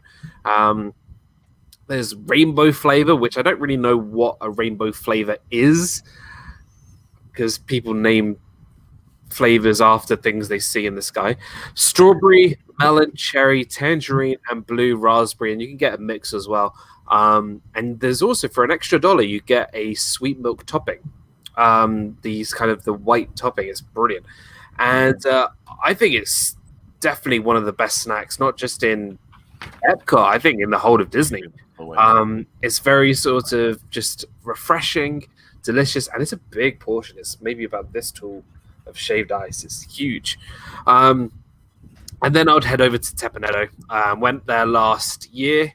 Had a really lovely meal. I've got to be honest, really enjoyed it. I was kind of a bit sort of, I speculated because it is a little bit of money for, a show. Am I going to really get the, because I eat a lot. Like, I don't think people know, but I actually eat a lot in terms of quantity as well. And I've got to be honest, I was pleasantly surprised. I had the Nihonbashi, which is the steak and chicken. And they do obviously the noodles, and they have the incredible yum yum sauce. I don't even know what is in the yum yum sauce, but it is just amazing. And there's the ginger sauce as well. But it's just like so much great sorts of stuff that I love. I did a vlog on it. So, and the entertainment is great. The food quality, I think, is, especially the cooking of the meat, is as good as it's going to get, because they season it in front of you, they cook it to your specification right in front of you, and as soon as it's done, bam, it's on your plate right in front of you, good to go. There's not carrying from the kitchen to the table. It's the kitchen is your table, so you're going to get as fresh quality meat as you are going to get. And I think it's brilliant. I think it's definitely worth it. And then for dessert, I think I actually did have the mango mousse cake. Oh, yeah. I had the mango mousse cake for dessert. I really enjoyed that. I love mango. I love mango, the flavor. But I definitely recommend Tepanetto. I think it's a really lovely restaurant. And I mean, chicken, steak, noodles, yum yum sauce, perfect. Yeah. Yes. Yeah, it's one of our favorite places. Yeah, it's that's for definitely sure. my favorite restaurant. Yeah. So what I had is in the Teppanyaki, the teriyaki salad. It's like just a small salad, but it's got like the teriyaki sauce, the dressing that they have. Okay. I really love that. And then I usually get the filet with the noodles and stuff that they cook in front of you. Well done filet.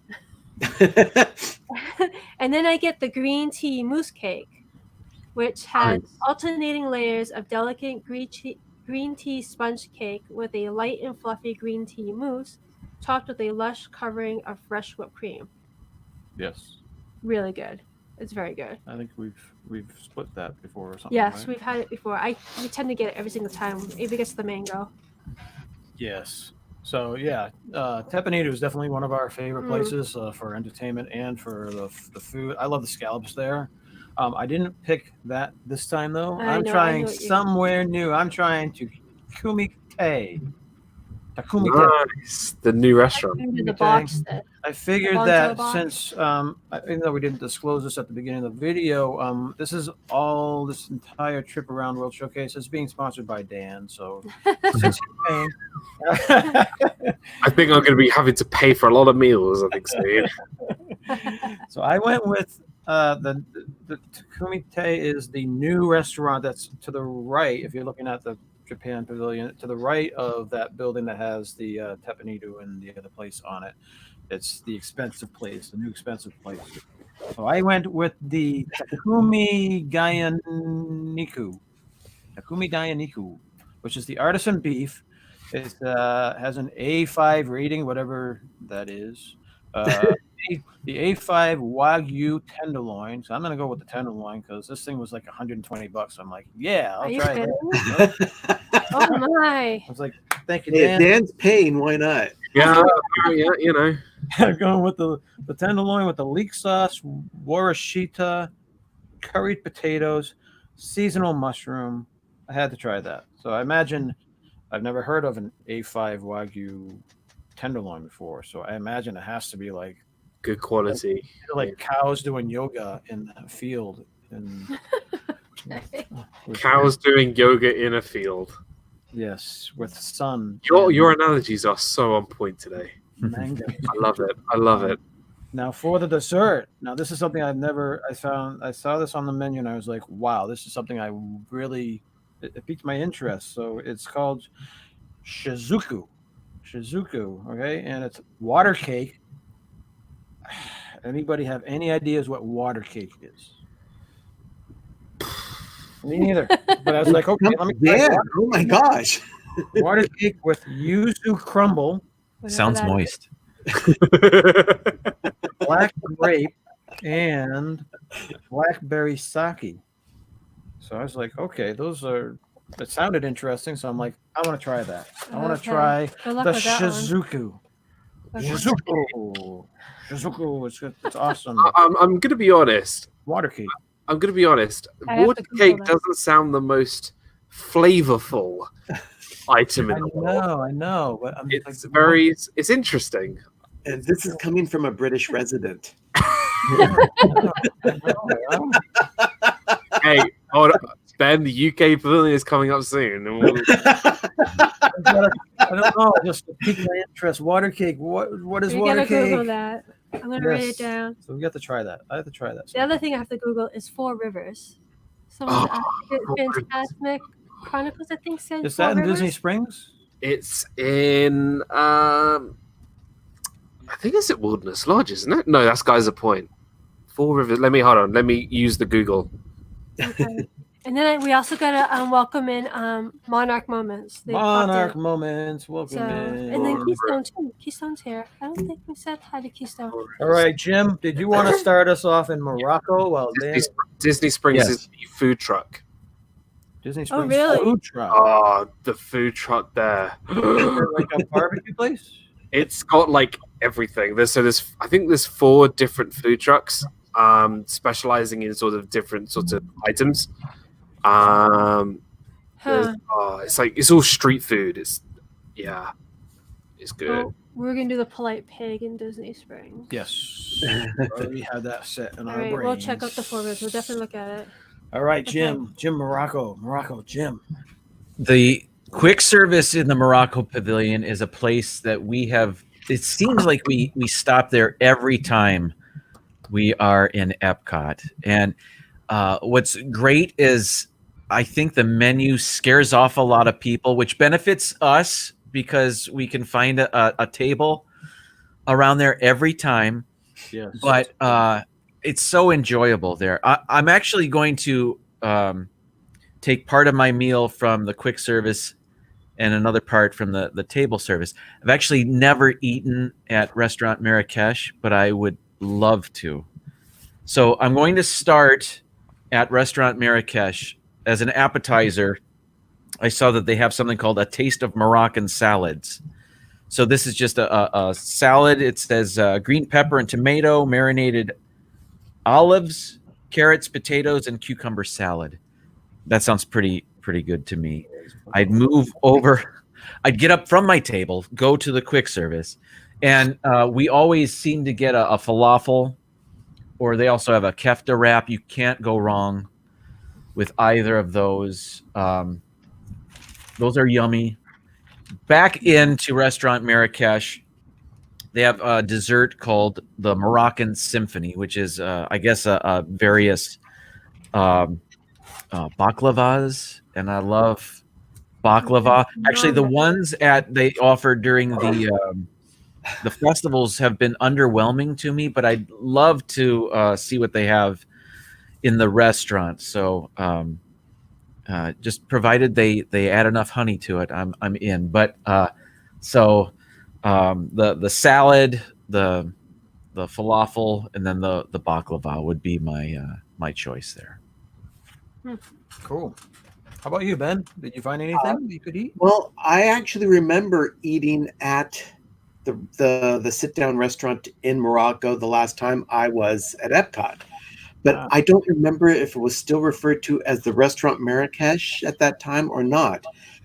What I do remember was that we actually did sit on pillows on the floor. Really? I don't know if they do that anymore, but that's just one of the standout memories I have of my trip there 20 some odd years ago. Wow. Yeah, we've never been there either. No. Yeah, if I were to go there, I'd probably go to the sit-down restaurant again.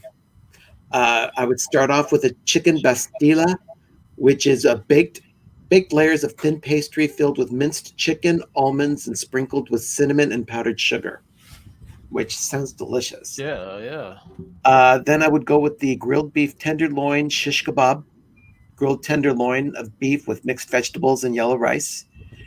And then for dessert, I would do the bastila for two, all for me. Yeah. Pastry with vanilla cream sprinkled with cinnamon, powdered sugar, and toasted almonds. I mean, you can't go wrong. Cool, man. But it's just, I remember the Morocco Pavilion being really, really fun to walk through because it's actually like being in a marketplace where you can get lost in all kinds of different hallways. It's just a really, really cool, well-designed pavilion. That's one of Sophie's favorites is the Moroccan Pavilion. Really? Yeah. Wow. But I'm not even really one who desires to go to Morocco, but the Morocco Pavilion is fascinating to me.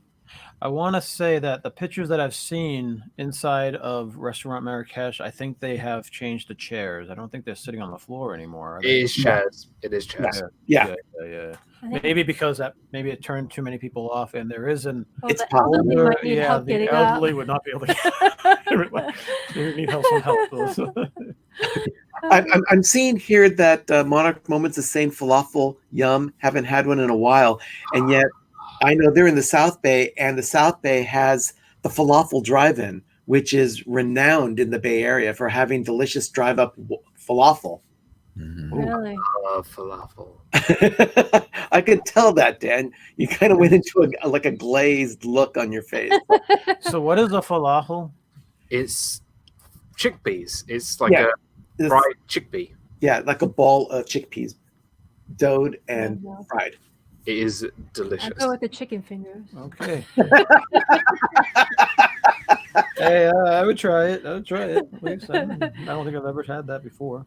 All right, Dan. Morocco. I'm with Jim on this one with the Tangerine Cafe, the quick service. This is in my top 5, maybe top 3 favorite quick services in the whole of Walt Disney World. I'm going to say it right now. I think if you say, right, Disney quick service restaurant, it ain't chicken fingers, it ain't always about the burgers and the French fries, and this is theme park food in a completely different way. Okay. And quick service meal in a completely different way. Every trip, every time I go to Epcot, if I'm going for like 10 days, 11 days, and I'm at Epcot one day, I am making sure I'm going to the Tangerine Cafe and having what I call the Avengers Shawarma. Even though it's not called the Avengers Shawarma, I call I it. don't remember that. So it is the shawarma with chicken and lamb platter. and it's served with hummus, tabbouleh, tangerine couscous salad, and a fresh Moroccan kind of like pita bread. It is not only is it a lot of food, it is so delicious. It is just everything's cooked pretty much fresh straight away because it all comes off the spit right there, right where you can see with all the meat hanging. Yeah. Really amazing stuff. I always order a side of falafel because the falafel there is the only place in America where I've actually been able to find falafel. I need to come to that drive-in, Ben, on the West you Coast. need to come to California, period. You can find just about anything you want here. I need to come to California. So that's my quick service. I have eaten at Restaurant Marrakesh back in 2012, so it has been a long time, and I wasn't so much a fan. I think because in the UK we do eat a lot of Mediterranean food. Turkish food, Greek food is very popular in the UK, so we are expected to have that bam of Mediterranean flavors. So when we decided to go to the Restaurant Marrakesh, we were very let down because we felt like we can get stuff better in the UK for a lot cheaper, and it was a bit disappointing. But I would give it another go, as it's been about 8 years since I've been there. But I've never tried Spice Road Table, which is the one that overlooks the lagoon there. And there's some really great stuff there. You've got the Moroccan lamb sausage there. You got the harissa chicken roll for the appetizers. But there was one thing that I saw for the entree, which I was really intrigued about, and that was the 3 lamb sliders. Brioche, cucumber, dill, mixed olives, mint tzatziki sauce served with hummus fries. Now, if these are the hummus fries from Food and Wine,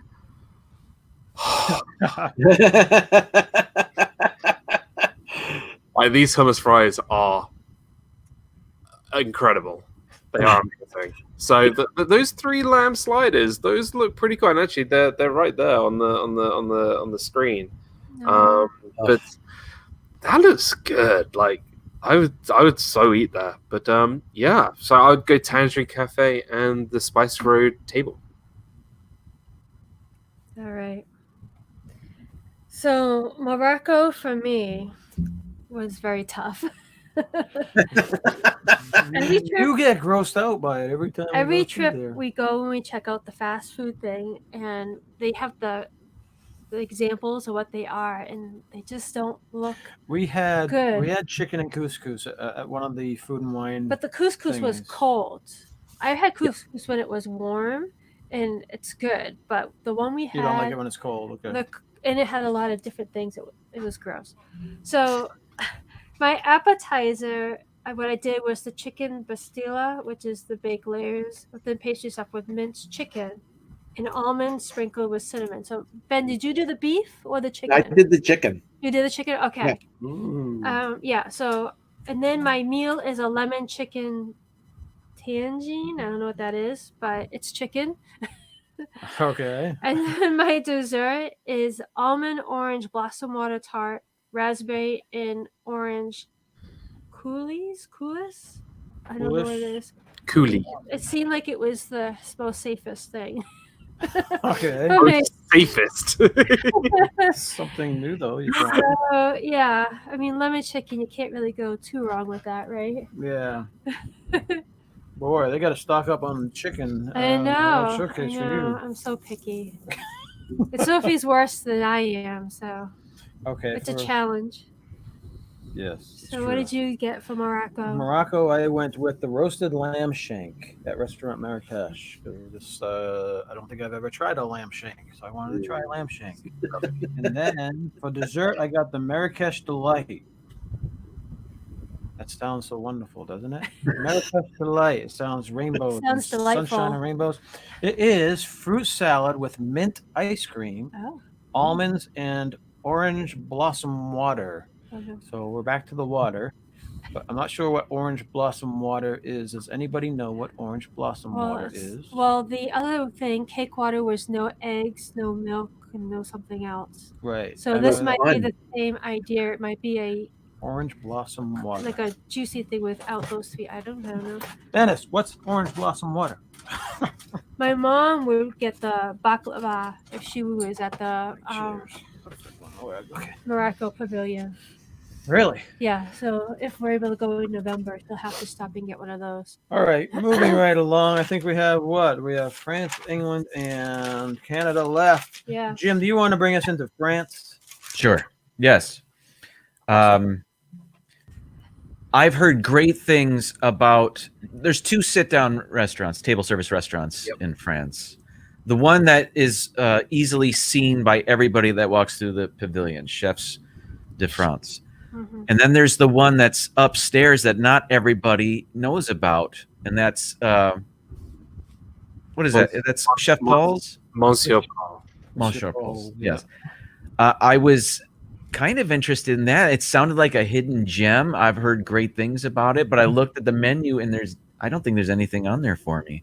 So back to Chefs de France. So I'm there. I'm looking at the menu.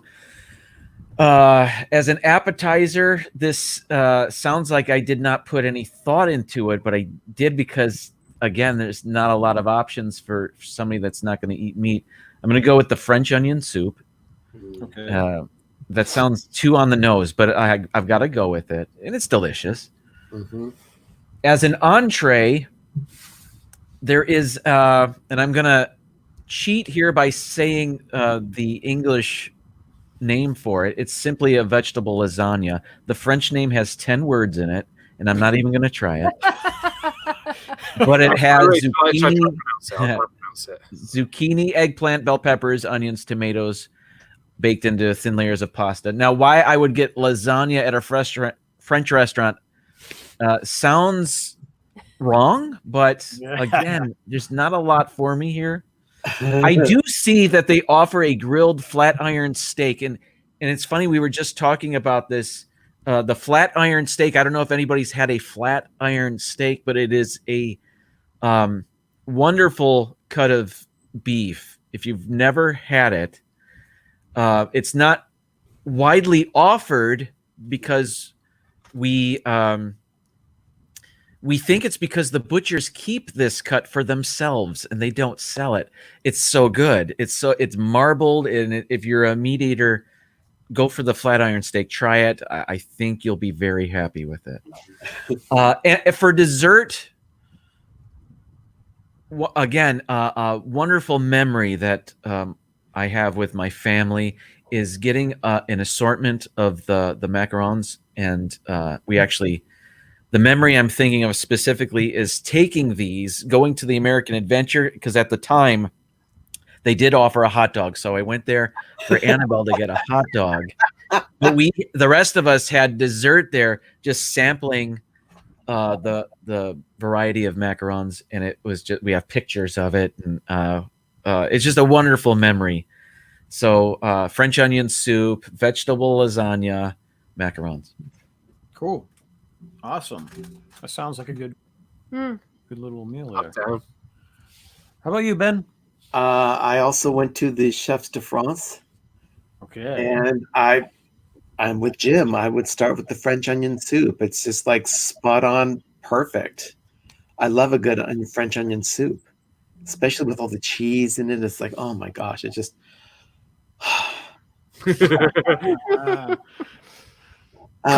Come back to us, Ben. By the way, it's lunchtime for us on the East Coast. Yeah. This is torture. Oh wait, 5 minutes dinner time for me, so it's all good. I haven't even had breakfast yet, so I'm getting hungry myself. For the entree, I would have chosen the filet de boeuf grillé, which is the grilled tenderloin of beef with green peppercorn sauce, potato gratin, and green beans. And then for dessert, a creme brulee. I mean, if you're not going to be doing a croissant or some pastry in the bakery where you just can walk through and pick it up, you got to go with the creme brulee. Yes, that's very good. We love it there. Avery's one of Avery's favorite. Seems like Avery and I would have to share our desserts everywhere we go. Yeah, he loves cracking that the top of the creme brulee. Yeah. It's cool. Yeah, I agree, Mike. The French onion soup does sound delicious. Yum yum yum yum yum yum. All right, Dan in France. All right, so I left the. I knew you guys could go for Chef de France. I was like, right, you guys can have Chef de France. I'm gonna go to the bakery. Léal Boulangerie Pâtissière. Didn't nail it, but yeah. Hey, as far as we know, you did nail it. We don't know. Oh yeah, I think that's it. I totally got it right. Just pat myself on the back now. There's so much great stuff here. I mean, I'm more of a savory than a sweet person. So in looking at the savory stuff, the first thing that immediately comes to mind is something called the roulette lard à fromage, which is a bacon and cheese roll. And if it's a strong French cheese, like a mature cheese, that just sounds perfect for me. With bacon. With anything with bacon. You got the pissalidere, which is the tomatoes, olives, and Gruyere cheese, which sounds good. A lot of people love the lobster bisque, but with me and my phobia, I will not. Maybe have that. Maybe loves it. There is the baguette. And when I say the baguette, it is not just like a baguette, it is a baguette. Like it's huge, order and a half, unless you can eat a whole baguette. And then you got... Sorry? It's a baguette. It's a big get, yeah. Then you got things like croissants, beignets, pain au chocolat, frangipane, which is nice too. There's lots of tarts. There's a citron tart, which is a lemon cream topped with meringue. Anything with meringue, I'm so there. You got chocolate eclair there. There's the creme brulee, mousse au chocolat. The macarons, which I definitely should get the box of macarons. I think Jim, you mentioned those; they are amazing. And you know what? I would also say, you know what? Go for the coffee, French coffee. I would say go and have a cappuccino or an espresso or a latte. Or I'm a big coffee drinker, and I think the coffee there actually, I would rather spend $1 extra than go into somewhere like Joffrey's or Starbucks and have a proper brewed coffee, because I think they use actual coffee grinds from France. And then I would leave the bakery, head out to the front, and head over to the Crêpe de Chef de France and get a beautiful crepe. You can get crepe with either butter, sugar, strawberry, or chocolate, or ice cream, or homemade hazelnut and chocolate spread. Nutella, okay, just to let you know if you're confused. So that's kind of where for me, the French Pavilion was more sort of a quick stop for food rather than sit down to say Chef de France or Monsieur Paul. Cool. How about you, Stacey? So we ate at the restaurant there, right? Do you remember what I Chefs got? de France, yes. Did I get the brisket? You either got you either like the it's not the brisket, it's the short rib. Short Usually like rib. the short I rib, didn't see it on the menu, but I remember we ate there. So I remember we got I got a salad and it had bacon on it, and there was no dressing whatsoever. So the bacon actually saved. Yeah, they were dry with their dressing. For some reason. For my appetizer, I put tea because I didn't want a no dressing salad. And then I had written down fried chicken tenders, mashed potatoes, and green beans. But I remember I liked the short rib. Yeah. So the short rib it is. Don't worry, it's been since Mexico since chicken tenders, so it's totally good. Chef de France for chicken fingers. Are you serious? Well, I didn't see the short rib on there, but then I remembered we ate this. So I get the short rib with the mashed potatoes and green beans. And then for dessert, they have in the restaurant, they have this La Sphere. So it's milk chocolate sphere. Sphere, the circle ball okay. thing, right? Chocolate almond cake, praline and chocolate cream with legit hazel biscuit, chocolate ice cream, warm and chocolate cognac sauce. Okay. Yeah.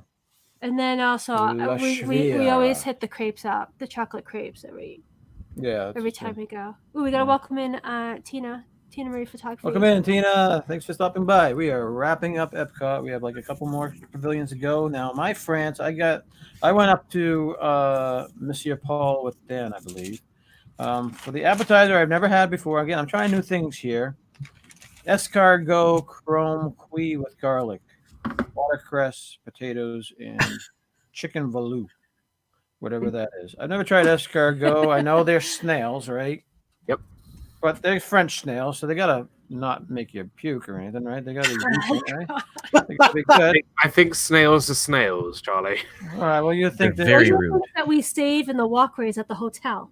Yes, I know, but Okay. they're French and they're done up with French sauces and stuff.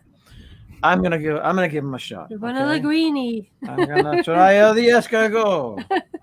Okay, and then for that's for the appetizer. For the entree, I had bacon wrapped golden tile fish. Does anybody know what tile fish is? Oh my gosh.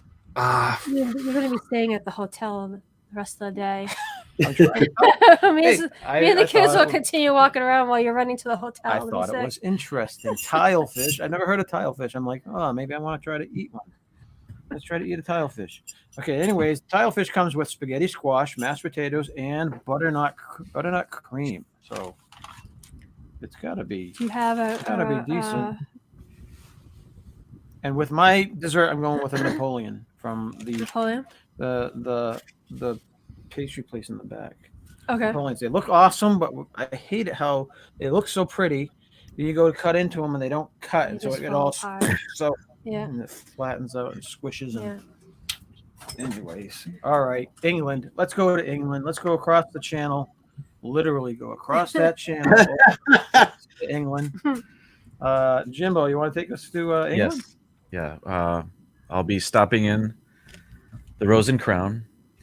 All right. No, I've had the fish and chips there. That was fun and tasty. I enjoyed that very much, but I'm not going to have that anymore. So I'm going into the Rose and Crown.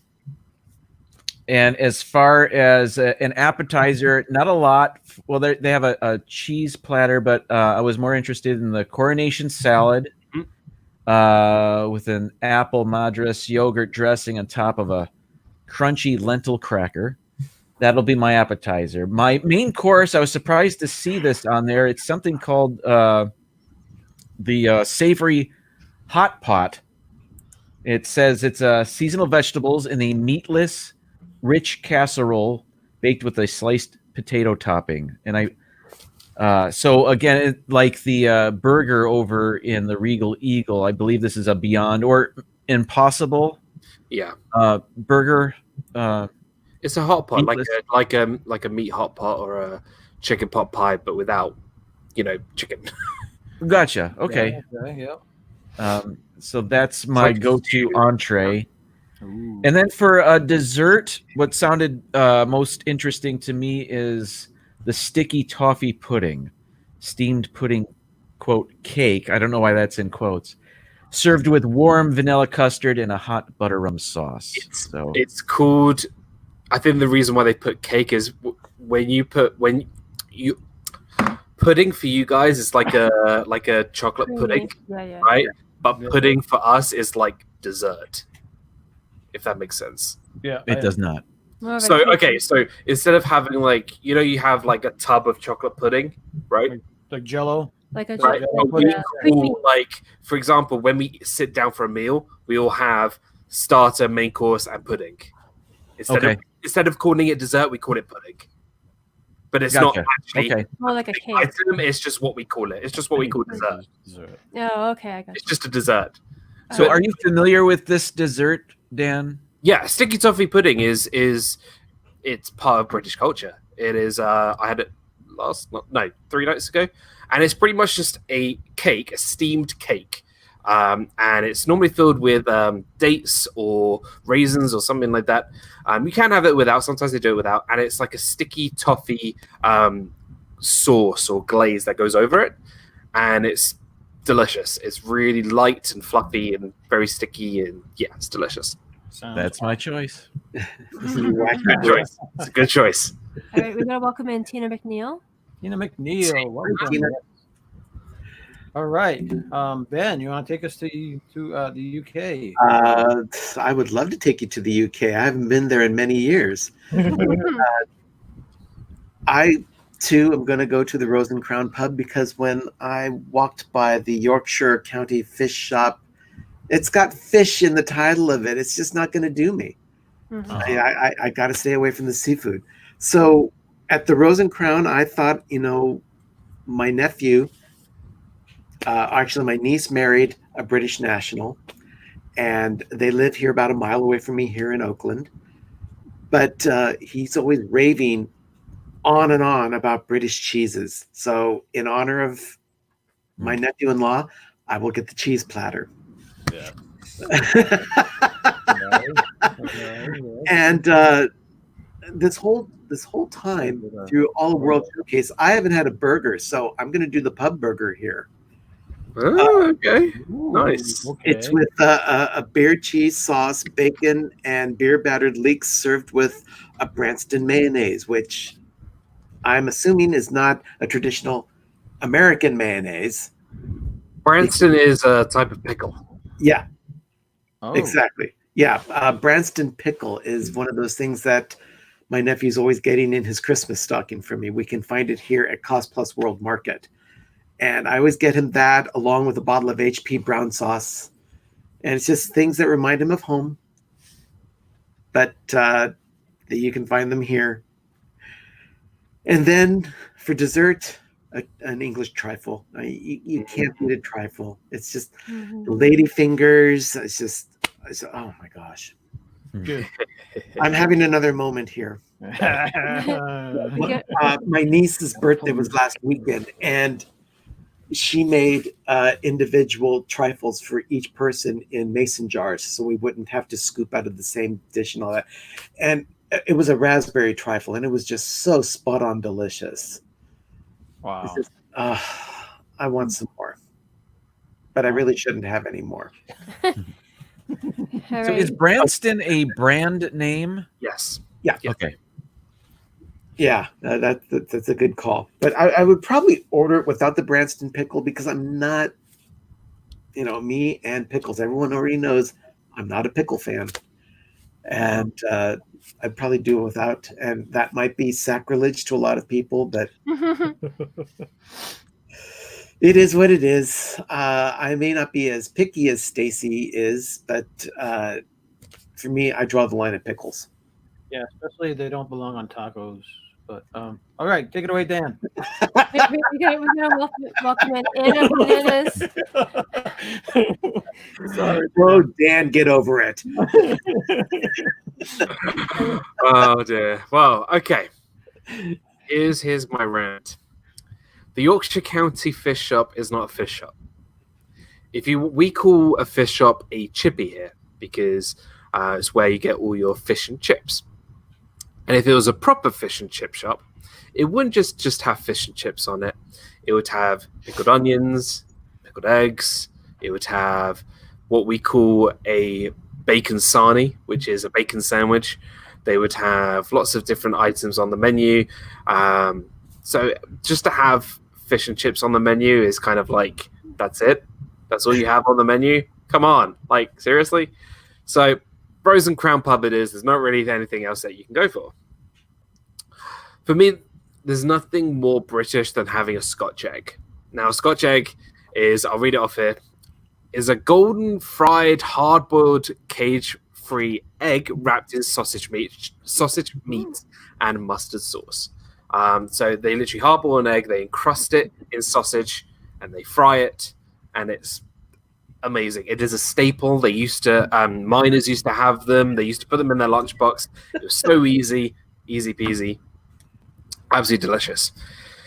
Go straight to your aorta and it blocks up everything. And you. So good. Now I have an issue with a thing on the menu.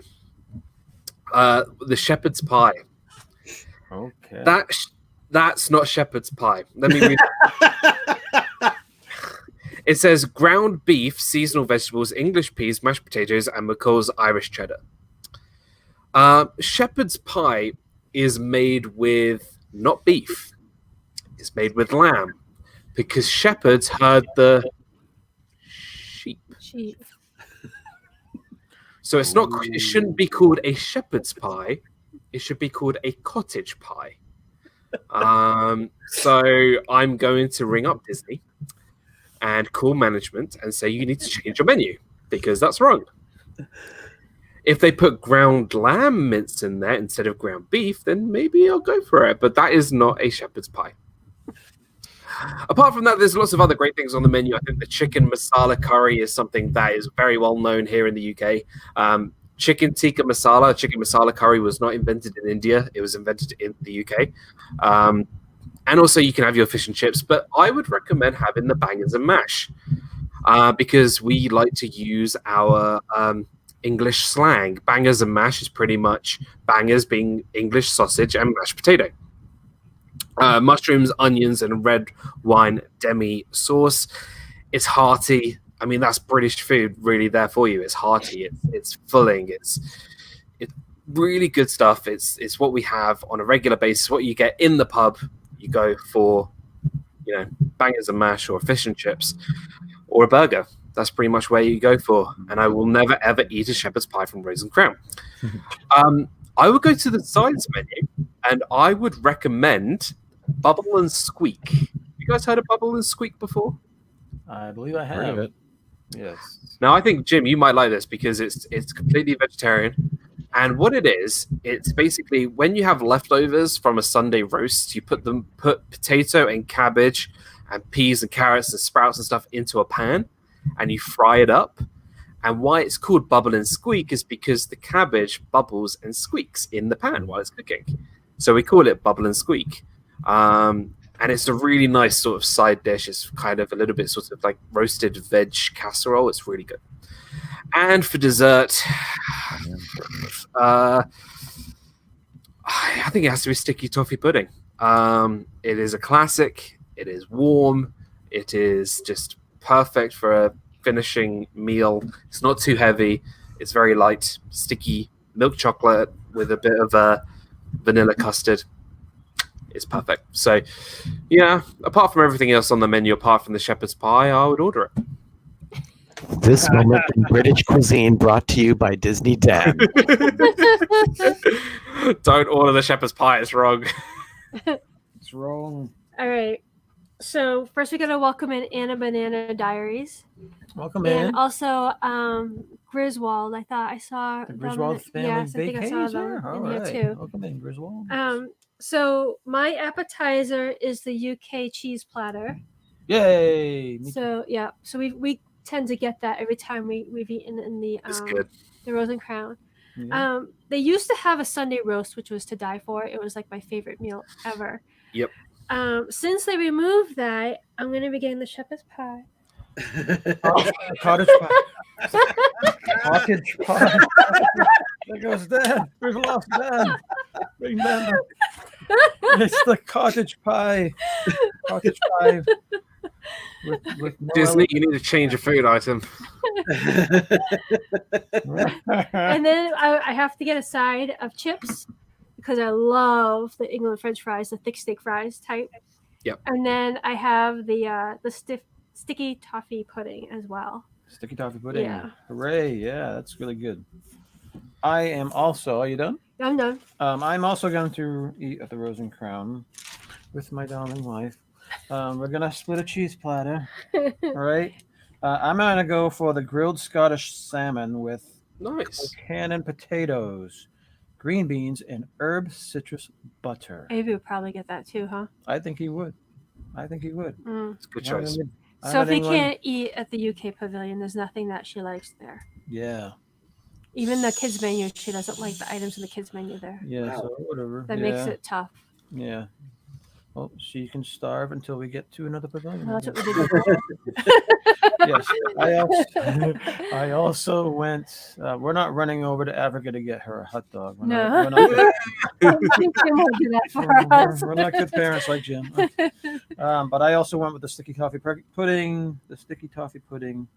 Yes, a cake with warm vanilla custard and hot butter rum sauce. That sounds so Yes. awesome. Yeah. That's what I went with England. Yeah. Yeah. All right, and we have the last one. We are on our last Last pavilion, one, I guys. know. Yay! I'm starving. I need I to get the know. lunch. We haven't had breakfast though for my lunch. Yeah. So Canada. Jim, you want to take us to Canada? Canada. Yes. Uh, I guess we're going to Le Cellier Steakhouse. So for a vegetarian, going to a steakhouse, it's slim pickings. But they do have a couple of salads as appetizers. I think I'm leaning toward the wedge salad. It does have bacon on it, but I can get it without that. So other than that, no worries. Edamame on there, crispy onions as well. I can do that. So there's my appetizer. My main course, there's one option, I think. And actually, it's steamed Asian impossible dumplings. Impossible is one of the plant-based meat substitute options. So these Asian dumplings have impossible meat, bok choy, Chinese long beans, red peppers, radish, and fragrant Asian broth. Now that sounds like it should be at another pavilion, but it's in the Canada pavilion. So here we go. That's what I'm getting because I have to. But it actually sounds great, so I'm not complaining. But and then as a side dish, I've got to go poutine here. And they've got a couple on the menu. I would get the signature, which is fries, Canadian cheddar, truffles, red wine reduction. Yeah. So it's not like there's nothing for me here. It's just not much for me here. But I've been to Le Cellier before, and I've had the steak, and it was a wonderful experience. This is a great place for carnivores. Yes. Did you say no desserts either? I looked at the desserts. Nothing stood out. I suppose the carrot cake, if I had to make a choice, because I did not get carrot cake at the American Adventure, I'd get it here. They have a couple of maple offerings, but the carrot cake sounded best to me. Cool. How about you, Ben? UK. I mean, Canada. My best friend in the world, Sean, says that when we go to Epcot, we have to go to Le Cellier. He says that it is a must-do restaurant. It's his favorite place in all of Walt Disney World to eat. Wow. And I would start with Arnie Wood, who he suggested the cheese soup, the cheddar cheese soup. I lost the word. That just sounds heavenly to me. And for the entree, I was told that I would have to do the filet mignon. And for dessert, it would probably be the warm pecan brown butter tart, because I can get carrot cake just about anywhere. But this sounded so delicious to me. It's served with a maple ice cream and a caramel sausage. Oh my gosh. I need something to eat. I'm all the way around the pavilion. I haven't had any food yet for breakfast. I know it. I think next time we'll eat while we're talking. That's not a we all bad have to make idea. a dish from each We country. we all have to make a dish from each country. Oh no, not from each country, but one country. What's nice is during food and wine at the Canada Pavilion, they offer a smaller portion of the filet and of the cheddar soup. Oh my gosh. So a little more friendly to your wallet to be able to try those things. Well, one of the sides that looked really good to me was the 5-cheese macaroni and cheese. Didn't you have that? I don't remember. Lucelia, I think you did. That. I don't remember. And then on a side note, I don't know if they still serve them there, but the beaver tails that you can get at the snack carts. So fried dough with cinnamon. It's a flat churro, but it's delicious. Yeah, I don't know if I've seen those there in a long time. You think they still have those there? I don't remember. Jim, do you know if they still have beaver tails at I don't know. I was just looking. I don't think so, I don't think so either. that? but I can't be positive. I used to love those. I went to Epcot about 4 or 5 times over the course of 11 days, and every time I had a beaver tail, and I Yeah, still sounds remember that. awesome. So good. Dan, on to you. Well, the first thing is what everyone gets is the pretzel bread they serve you. Oh yes, that's right. Oh, I like those. Yeah, we enjoy the breads. Yes. best bread that you get before any meal at anywhere in Disney. They're warm. With that maple, I think it's like a maple salted butter. Yes. Mm. Butter. Yep. Ugh. Now, I would go with the cheddar cheese soup, but I am the carnivorist of carnivores. You're a carnivore's carnivore. Exactly. Put me in a lion's den and I'll So, prime beef tartare. Now, What? If Really? Is that raw beef? Is if that you the raw don't know beef? what tartare is, it is raw beef. It is complete raw beef, marinated and soaked in a dressing or an oil. It probably sounds like Stacy's heaven right there. It is. I am a sucker for beef tartare. I think it's just delicious. It's got a spicy mayo, which I love, tempura crunch, robico roe, lotus root, yuzuku cucumbers, and shard shishito peppers. Try to say that without using any profanity, because there is a certain word within that word. Oh. But I love beef tartare. I think it's delicious, and I'm going to keep that beef going into the entree, which I think is. I love filet mignon. Oh, filet mignon! Just anything, any sort of steak. I'm there. I love filet mignon. But if I had to choose something different, this looks good too. I love duck. I really love duck. So seared duck breast, duck confit, celery root puree, ricotta dumplings, globe carrots, baby turnips, pearl onions, and a duck jus. I love duck. Duck and dumplings. Sounds incredible. And for dessert, I can see Stacy rolling her eyes while I'm not looking. For dessert, I'm a big lover of cheesecake, and a maple leaf cheesecake, chocolate coated, creme fraiche, whipped cream, strawberries, and shortbread cookies. That just sounds like no words. But Good that's my meal. Yep, 2 main courses and just give me the whole menu. Good choices. Yes. All right. First, we're gonna welcome in G. Wilson. You G. Welcome in, G. Wilson. Welcome. All right, Stacy. what are Okay, you getting so in first of Canada? Let's not mention the Vertigo tonight. shall we, Yeah. please? When I think of beef tartare, I think of Mr. Bean, and he's at the restaurant, and he's Hiding it under everything and stuff. So, no beef tartare for me.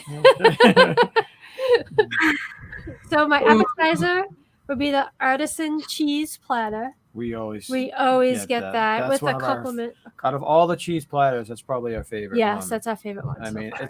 they give you such tiny little Tiny portions, pieces. but they taste They're awesome. so good. And they're such good mixes. What they give you to Yeah. mix it with, Yeah. so good. Yeah. And then I am going to have my filet butterfly Pairings. That's what I meant. Pairings. with mushroom risotto, asparagus, and truffle butter. But I'll see if I can substitute it for mashed potatoes and green beans. Okay. And then I got the maple creme brulee. Maple creme brulee for dessert. Okay. Yes. Poor Dan. If Mr. Bean doesn't like it, I don't like it.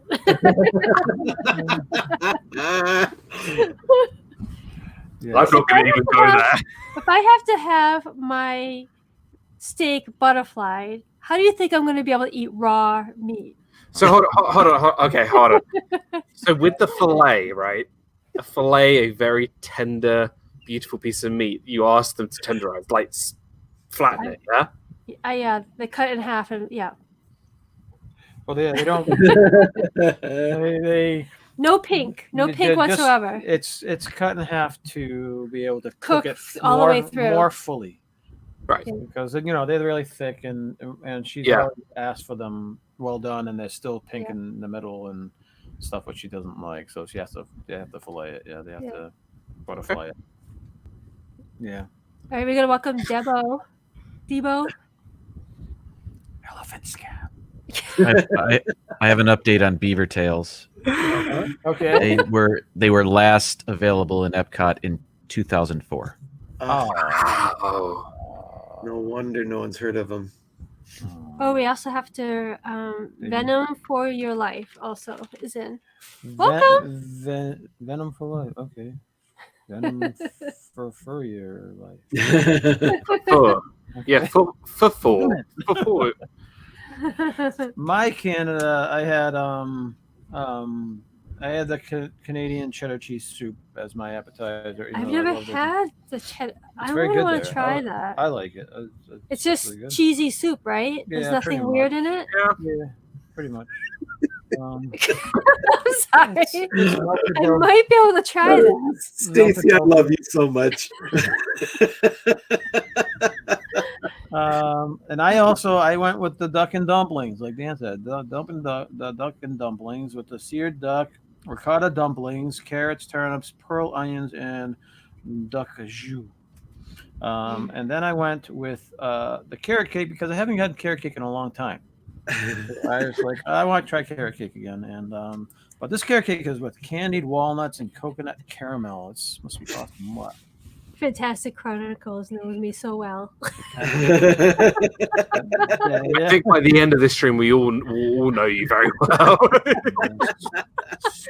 She wants that cow dead. She wants that cow's family Oh dead. my She wants the God. cow's cousins dead. I don't know how people can eat it where they say bloody. It's like, seriously? Oh, Like, that's don't insult no, I anyone can't. who likes raw meat.